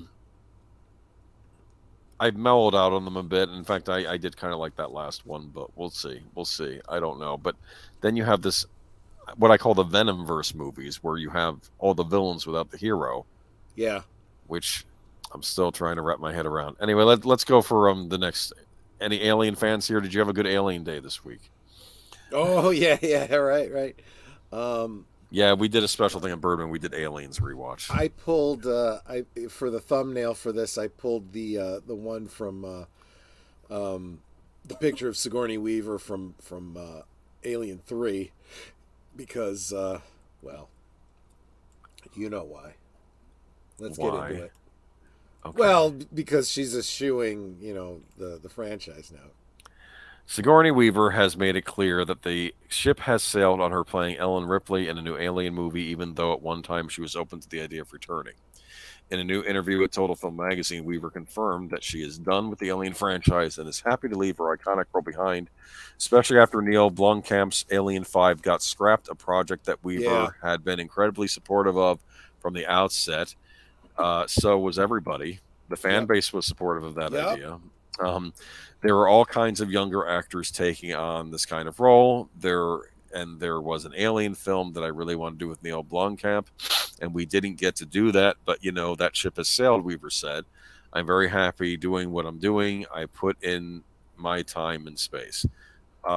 They made Ripley a woman without making her this helpless creature, she added, crediting Ridley Scott as an instrumental force behind the longevity of Ripley and Alien. These were men who were creating this woman character, but they liked and respected strong women. Wow, a compliment. Wow. Yeah. Weaver's interest in creating a fifth Alien movie spans back long before Blomkamp's Alien 5 was said to be in the works. IGN reported back in 2004 that Weaver has suggested to Fox that it would be interesting to make an Alien film that could take Ripley to whatever the next stage may be. Blomkamp's scrapped sequel was reportedly going to ignore the events of Alien 3 and Alien Resurrection, while bringing back Lance Henriksen's Bishop, Michael Bihn's Corporal Hicks, and Carrie Henn's Newt alongside Weaver, but the project failed to get off the ground. The sci-fi horror franchise is far from dead, though. There is a standalone Alien movie from Evil Dead director Fede Alvarez, which might be okay, might not be okay, on the way, and an Alien TV series from Fargo Shore No Howley, which I think is going to suck, but in the works at FX, which is said to be a prequel to Scott's 1979 masterpiece. What do you? Oh no! No. Yeah, Oh, I wanted that Blomkamp no. thing, and I'm not really particularly interested in anything else they got coming out now. So, look, I could see Fede Alvarez doing a good horror movie featuring the alien, the xenomorph. Yeah. But it's not. I don't think it's going to hold a candle to what came before. Nope. It may not be bad. And this TV series, I'm just not. More I hear about this, the more I'm just no. Yeah. And now they're making it a prequel. Stop doing the prequels. They did that with Prometheus and Alien Covenant, and those movies had their own set of issues. I don't know why we didn't get that Blomkamp sequel. I think Ridley Scott. I think Ridley Scott screwed that one over. I think that's what happened with that one. Probably. I think he stepped in and halted that and pitched Fox's own Alien movies, and I guess they wouldn't have to pay Sigourney Weaver to come back for those. Michael Fassbender was really good in those movies, though. I'll admit that, as the android David. But I really wanted that Alien 5 that would ignore Alien 3 and 4. So it'd basically be a true Alien 3, and it could have made a good sequel. I assumed that Newt was going to play an important role. She would be an adult at this point. That would have been nice. That would have been nice. I'm just annoyed. Michael Biehn to be back. It's the movie everybody wanted, and we don't get the things that we want. Listen to the fans. Studios. The studio that made that decision no longer exists, so what does it matter? It's 20th Century Fox. So you know, I just realized something. Maybe you had done that movie, you'd still be in existence, 20th Century Fox. Go ahead. I just realized that they actually could have done the Blomkamp idea without removing the other movies from canon. Fair enough. But they also. What do you mean?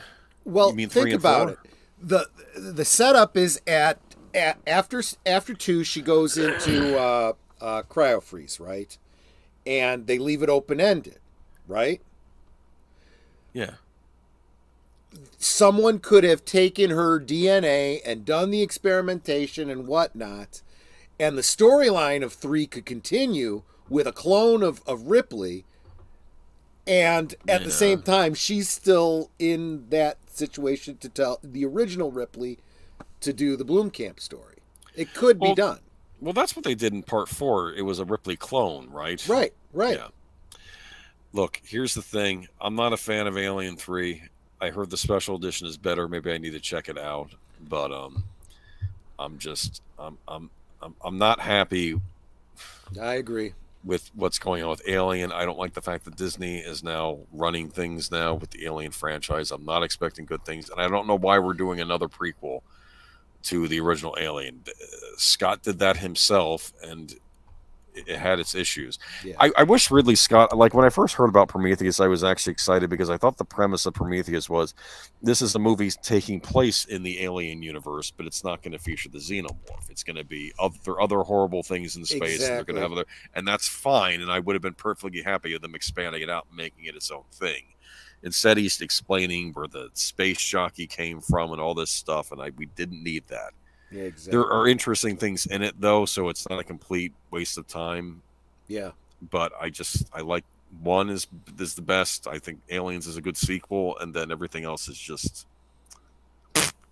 I would have liked that third movie. Yep. But whatever. I agree with you. That ship has sailed.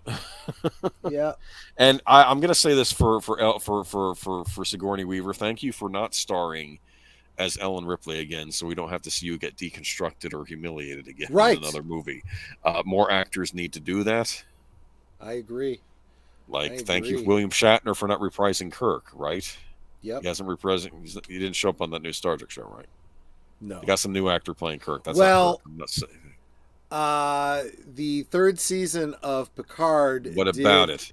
Did say that they went and they retrieved Kirk from Viridian 3, and they are keeping it in some sort of stasis in I don't know, the Space Smithsonian or whatever. Who's keeping it in stasis? Federation.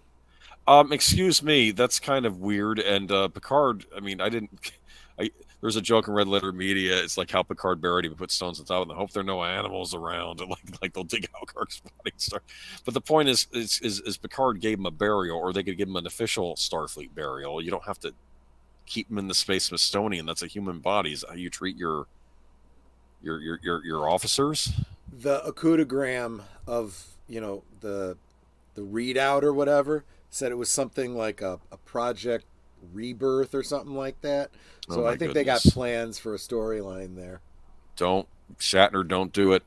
Honestly, I don't think it's going to happen. In order for them to do anything with that plot line, they'd have to approve this Star Trek Legacy, which I still don't have any faith is going to happen. It would be funny, though, if they did a Kirk series with Shatner coming back as Kirk, and then Kirk just acting like Denny Crane from Boston Legal and just like saying, that would be good. Oh, you're an android now? That's kind of stupid. Just like being blunt and just saying offensive things to all the crew. How could they bring me back and they couldn't put you back? I don't get it. Oh, no. What's wrong with you people? What's wrong with you people? Oh, we could just have Kirk clones. We could have Kirk clones like a whole ship of William Shatners. Just can't believe I kissed you. Must have been the biggest thrill of your life. No, that's a funny line. Shatner, even as Kirk, he's a good comedian. And yes, that was a wonderful little line. It must have been your life's ambition. Right. And it's a good retort. I'm sorry. It is. That was brilliant. That was probably the best thing about that movie. Stick with Alien and Aliens and Alien Isolation if you're brave. Skip everything else. I actually recently purchased Alien Isolation. Was on sale for the PlayStation, so I picked it up on that. Yeah. All right, they really waited too long to give a proper. Yeah, they did. It just terrible. I don't understand. They couldn't get Michael Biehn back, and they could always recast the girl if they needed to. I mean, yeah. Why back in the day they just didn't do that? It doesn't make any sense. We never wanted Michael Biehn. Probably some cigar chomping studio execs. Whatever. Hey, Hollywood Walk of Fame to honor Carrie Fisher. Yeah. So speaking about strong women in sci-fi action films. That's a good segue.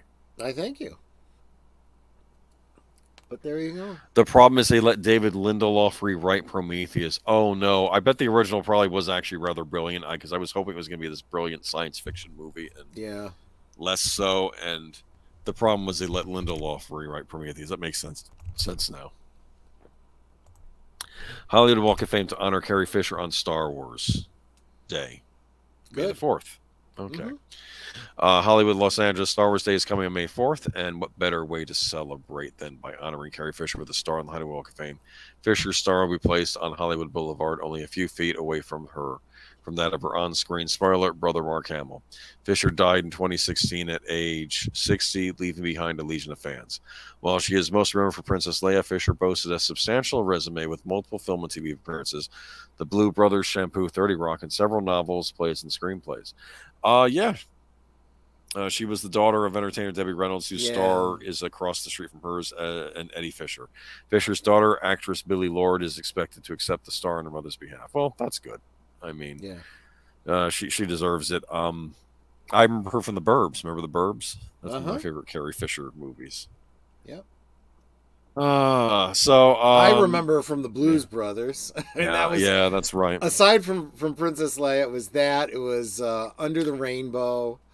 Austin Powers. She had a bit in Austin Powers. You remember that? She was leading the father-son group therapy. Yes, that's right. That's right. And she goes, "Excuse me, Mr. Evil, Dr. Evil." And the way he says it's so sinister. What was it? I didn't go to 8 years of evil medical school to medical school to be called Mr. Anything. And then he starts going into his tragic childhood. That's classic stuff. I was the son of a Belgian lingerie salesman and a French prostitute with webbed toes. Do you think he was making that up on the spot? I think so, but it was supposed to be a riff on the Dr. No tragic story he tells at the beginning of in Dr. No, explaining to Connery's Bond, like this is sort of why he went for Spectre. But basically he's explaining about how he turned evil. He was the son of a German missionary and a Chinese girl of good standing. So he was basically rejected by both cultures, and he's just, he that's why he found work in Spectre. That's funny. It's just, but that was what it was supposed to be. But then he's just talking about how he had his something shaved, and it's funny. It's just, right. He probably did make it up on the spot, but yeah, it was supposed to be one of these. This is my tragic story, tragic villain story. Those web-toed mothers, will ruin your life. Yeah, and of course later on in part 3, and I thought this was funny. They explained, it was Dr. Evil was really your brother Austin, and you're wondering, wait a minute, what? And then of course you see a scene of the Belgian lingerie salesman stealing Dr. Evil out of the back of the car with Austin sitting there, like baby Austin sitting there. Oh my gosh! And normally that would be a stupid thing to do, but I thought that was funny. But for Austin Powers, it makes perfect sense. Yeah, it's just ridiculous. All right, let's go on to Universal Parks. Yeah, let's bring it home, huh? Let's just bring it home. This is the big. We had a lot of articles this week. I figured they were short ones though, but yeah, I don't know. Let's try and start narrowing them down. But I figured we had to talk about Carrie Fisher getting the star on the Hollywood Walk of Fame. Exactly. All right. Universal Studios park revenue explodes over last year. Growth at Universal theme parks was tremendous for the prior year. Parent company Comcast seems to be ready for major investments, and the division has become competitive with Disney for the theme park lead. Did you? I think I read it. Was it on WDW Pro or someplace where they were? I think it was. Someone mentioned that the Florida government went to Disney to said, "Can you give us some land? Can you give us some land to help us build this train system that we're trying to build? And we can drop off the guests at your park." And then Disney said, "You should be paying us." And then they went to Universal, and Universal gave them the land they needed, and now they're going to drop off the guests at their park instead. This was some nice. The Comcast earnings call is out, and the news is tremendous for Universal Studios theme parks. According to the 2023 quarter one earnings report, Universal Studios revenue is up 46% over year. If you're wondering how much of it is due to Super Nintendo World and staying away from divisive issues, you're thinking in the right direction. Overall, Comcast has lower revenues, but much of what was due to a collapse of the ratings for the Olympics. Shocking how much that pulled down the rest of the company. Yikes! Remember that? Yeah. We reported on that. The parks were so incredible that it's not hard to see why CapEx investment is increasing even as a new theme park resort is under construction. The latest major rumor is that Zelda Hyrule expansion is coming to the Islands of Adventure in Orlando. I heard Actually, about that too. this is, of course, what you're reading from is WDW Pro, but they've got a video up about that goes into more detail on that. It's probably going to take the other part of the Lost Continent that I know Harry Potter took over part of it. They'll probably have Zelda take over the other part of it. Likely, yeah. They said they could even expand out. I think maybe you sent it to me or maybe I watched it myself. I don't know. Yes. So you must have seen the same video. Yeah, Although and they said they could theoretically expand it out. Right. There had already been rumors that they were doing something with a water ride there, that they were going to refit it, and many people thought they were going to refit it for Legend of Zelda: The Wind Waker, which was it was a Zelda game where that took place in a flooded world, so you were on boat a lot and going to islands. So there you go. They thought they might base on that. For the quarter ended March 31st, Comcast reported earnings of $3.83 billion or 91 cents per share, compared with $3.55 billion or 78 cents per share a year earlier. Adjusting for one-time items, Comcast posted earnings per share of 92 cents for the most recent period. Revenue dropped 4% to $29.69 billion from $31.0 billion in the prior year period, with the company noting the last year it had broadcast both the Super Bowl in Beijing and the Olympics during the first quarter. So they got hit by those Olympics. Oh yeah. Why did that go wrong again? I don't remember. I know we reported on it. Well, I don't know. I don't know what actually happened. Was it with pandemic stuff or was it woke stuff or something? It was something. It may have something been went pandemic terribly related. wrong. It may have been something went terribly wrong. It may have been it may have been pandemic related, but at the time we were talking, when they were announcing that it was going to happen, I said every city that has ever bid on the Olympics has ended up losing money on the deal. So it is not a good thing to do. It's not a smart investment. But this was Tokyo this time around, wasn't it? Yeah, I think so. I remember because the prior Olympics, the ending ceremony ended with a pipe, and I think the Japanese Prime Minister coming out of the pipe, like from Mario. Did you know right. that? That's what yeah, no, I didn't, one. but that's very clever. It's kind of neat. I guess they were, even then they were, the Japanese realized Mario is one of their biggest iconic characters. But anyway, you could check out the entire earnings report along with live comment analysis by watching Valiant Renegade live stream with commentators Mike Knoll. Am I saying that right? Mike Knoll. And Mike Knoll. Okay, and Jonas J. Campbell. Yeah, I think Universal. Have you been to the Universal parks at all? I think not for many years. I went to Universal Studios theme park. Oh, it had to have been in the early 90s. I'm pretty sure that was the one that had the Back to the Future ride, right? Yeah. Okay. That ride lasted a long time. It was eventually replaced with the Simpsons ride, though you can still watch the segments from the Back to the Future ride on the Back to the Future Blu-ray and DVD. They have recreated segments. I was there, so I was able to experience the Back to the Future ride. I was also the Jaws ride was still there, so I was able to do the Jaws ride. Love that ride. I do miss. I think they finally got rid of that ride too, but that was a good one. I've seen. I think maybe is it Defunct Land or one of the YouTube videos. Defunct Land, yeah. They did a video about the Jaws ride and some of the problems they had with it. So I'm actually surprised it lasted as long as it did.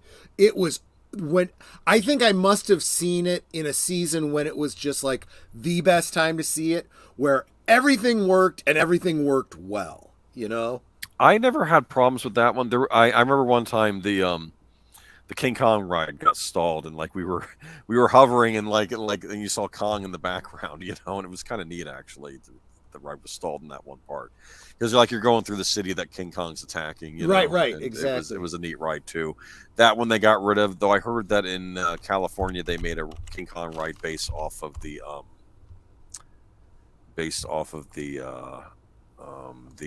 Peter Jackson movie.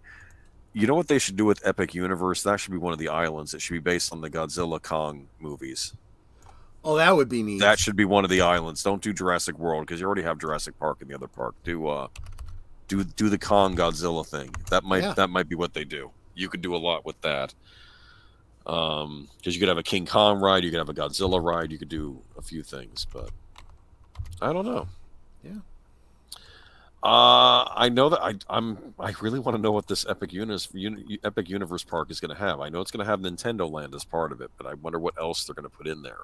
Universal's always expanding; they're always doing new things. I have to give them points for that. Whereas, I don't know about Disney. It seems like when Disney changes something, it's because it's offensive, not because they want to add something to it.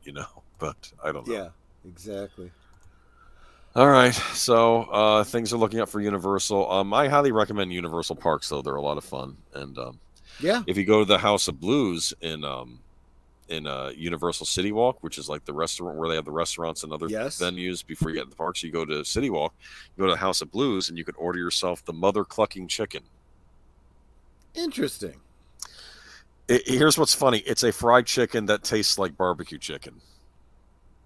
Wrap your head around that. Wow. That sounds And it was interesting. good. It was excellent too. I ordered that. But I've been to the House of Blues here in Chicago, but they might have it there. I don't know. Oh, I don't go into the city anymore, so I won't ever Oh, find I out. see. I won't ever find out. Well, you never know. You may get that perfect mayor that cleans things up just around the corner, right? But I hear DeSantis is. Oh no, he's governor. Never mind. Is he in the state at the moment, or is he still doing his book tour? Who knows? I don't know. Stop. We were hit by a major hurricane. Fix things. Insurance is going through the roof down here. Fix that for us, DeSantis. Well, Anyway, when it comes to infrastructure, it sounds to me like he's doing all the right things because I think he's done some good things. Yeah, he did the whole thing where I think he forbids the Chinese from buying up property down here, which is good. Other states should do the same. And there's I'm sure you must be following all this former Reedy Creek stuff and the lawsuits and whatnot. I think those are all going to be good things for the state of Florida going forward. Yeah. Well, yeah, hopefully that works out. So yeah, so we'll see. But I think that wraps it up though for this week. I think it does. Let's look ahead to the rest of the week. Do we have any Birdman sightings this week? We are supposed to do a stream on Wednesday. The trouble is he's trying to arrange guests, so it may be the Cowboys, it may be the Lost Boys, or boys are in both those titles. I didn't even think about that. Or so they're barring either that, cows or lost. They're lost cows. Yes. But barring that, it may actually be Alien 3 because he threatened that one. If we don't get that, we can do Alien 3, and it's like you're going to hear me He complain. threatened Alien 3. Well, no, he suggested. He suggested I took it as a threat. I love it, man. I don't think I've seen Alien 3 since I saw it in the theater when I was a kid, and I'm like, that was not good. Yeah. And then I saw Alien 4. Like I was joking last night, though. Best thing to do, just subscribe to Soundtracks with Birdman. Kind of never know when he's going live with what. He's got a regular Wednesday show, and sometimes it happens, and sometimes it doesn't, and sometimes he just changes up what he's doing. Just subscribe and hit the notification bell, and, hope for the best. So, what about Thursday? What do we got going on? Well, I will be hanging out on Netter's Networks channel, where she will be, she's poached one of my guests. Daryl the Derelict was on Last Call last month, and he's going to be on her Thursday Things this Thursday, 9 Central, 10 Eastern. He's good people. He's part of a great community here on YouTube. Definitely recommend you check it out. Definitely recommend you subscribe to Netter's Network if you aren't already. Chances are everybody who's here is already subscribed to Netter's Network, though. And I just realized I didn't. Oh, I don't think she has the link up yet. That's just the link to her channel. So make sure you go and. Did I drop it? Yeah, Netters Network. Go ahead and go to her channel, hit subscribe, and hit that notification bell. She'll be getting the link up for Daryl the Derelict in the next day or two. Cool. So that'll be neat. I like that name. Yeah, I do too. Oh, he's good people too. He's a lot of fun. So you have a Friday stream going to happen as well? I do have a Friday stream, and I was saying earlier that I've got this horrible problem of instead of just giving up and walking away from franchises, I imagine in fan fiction Troy headcanon how to recreate the or how things could have gone differently for my favorite franchises. I've had this DC cinematic thing going on in my head for a long time. Want to get back to that. And this week we will be bringing in friend of the channel, Chris Kent, the longest running superhero RPG on Earth. And he's going to give his ideas. He doesn't really like my idea about using Smallville as the jumping off point. And I told him that's fine. I'd like to hear what his idea is. I'm open to all ideas. I don't gatekeep like some people, some YouTube, some outlets do. So let's do it. I think it'll be a lot of fun. So his idea was that Pennyworth be the launching point. Yeah, right. No, and here's the other thing too. I don't want to hear it from the chat if you said it was a brilliant show. I'm not watching it. It's the Butler. I'm not watching it. Here's the other thing. He and we'll talk about this on Friday too. He's got a great channel where he's been, as the title of his channel would suggest, he's got the longest running superhero RPG on Earth, and he's been running a role playing game for decades with friends and family. And he really uses the comic book lore that, us old timers grew up with, the 70s, 80s, and 90s. Oh, the good stuff. And he has his own original characters, and he sometimes crosses over DC and Marvel, and sometimes other franchises. So his videos are worth going back to hear those stories. It's nerd war stories in a way, if you want to think of it that way. That would be a cool setting for like a Marvel RPG universe, to set it in the 70s Marvel universe. Right? Right? Yeah, exactly. I'm with you.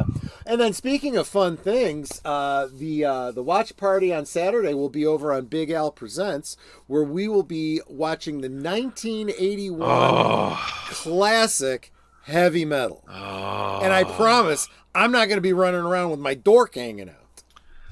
I have to say, I can't. Oh man, sometimes you do movies on these I really want to join you for. I can't make it. Sorry, man. You're a busy guy. You're so popular. I know I'm a busy guy, but I would like to. We'll see. You're I'm not gonna. No, it's. You got a date, work. Don't you? Yeah, I got a date. No, I'm not even in my own house. If I'm in my own house, I might be joining you for that. Who knows? Maybe I'll. I can't. Nah, I'm probably not gonna be able to do it. I want to do it. That's the problem. This is what's going on with me right now. It's Heavy Metal. That's a favorite of mine. I know. What you're gonna have to do is you're just gonna have to watch the rewatch. I know. I can watch the rewatch, but anyway. I'm assuming you have a copy of Heavy Metal. Not with me. Well, no, not with you, but you own a copy. I own the Blu-ray. Right. So when you get home and you're able to, you can. You just play it with that. Exactly. I not only own. What's she saying? Nothing. I don't think. Oh, I not only own the Blu-ray, but I also own the soundtrack, which is all the songs.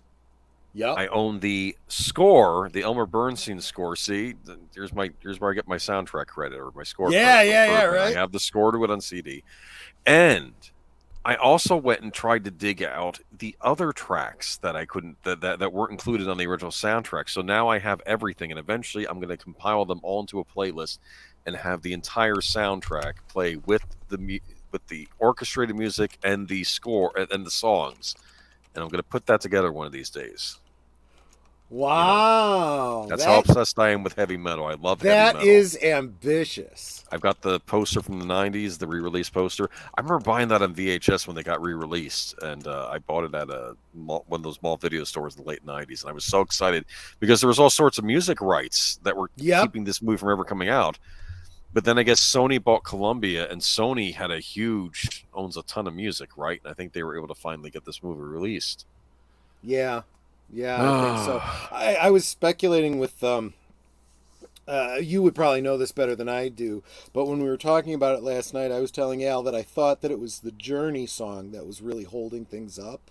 Open Arms. Was it? I think so. Okay, I don't remember. You might know better than I would, but I'll do my research before Saturday, so I won't. I won't misrepresent. I will do my research, unlike much of the establishment media. Film criticism, deleted scene. Oh, that's his topic for next week. So, Sunday, join us. Join Deleted Scenes an hour before this stream on his channel for a discussion of film criticism. Yeah, his weekly show, Unscripted, has become the official lead-in to Geeky Geezers. And next week, his topic will be film criticism. Stephen, if you have a link up for the specific stream already, go ahead and drop it. But I don't think you do. Guys, just go to his channel, hit that subscribe button and the notification bell. We're trying to get him to his next milestone. So not only go and subscribe, but if you're already subscribed, share out his channel and tell people they really should be not only supporting the hardest working blue wrench in YouTubedom, but he's just a really good channel. So, yeah, there you go. Okay, and I can't tell you what we'll be talking about on Geeky Geezers next week because we never know until just before we go live because the news has to happen before we can report on it. Hold on. See what's going on at Variety right now. What? Super Mario Brothers Triumph's 4th weekend. Okay. I'm trying to find next week's song. Okay. Well, there's nothing here. Never mind. The morning show renewed for season 4 on Apple TV Plus ahead of season 3 debut. That's what we're going to be talking about next week. Okay. Yeah, right. All right. Y'all have a good week, and we will talk to you next week. Yep. Sounds good. Take care, everyone. Bye-bye. Have a good night.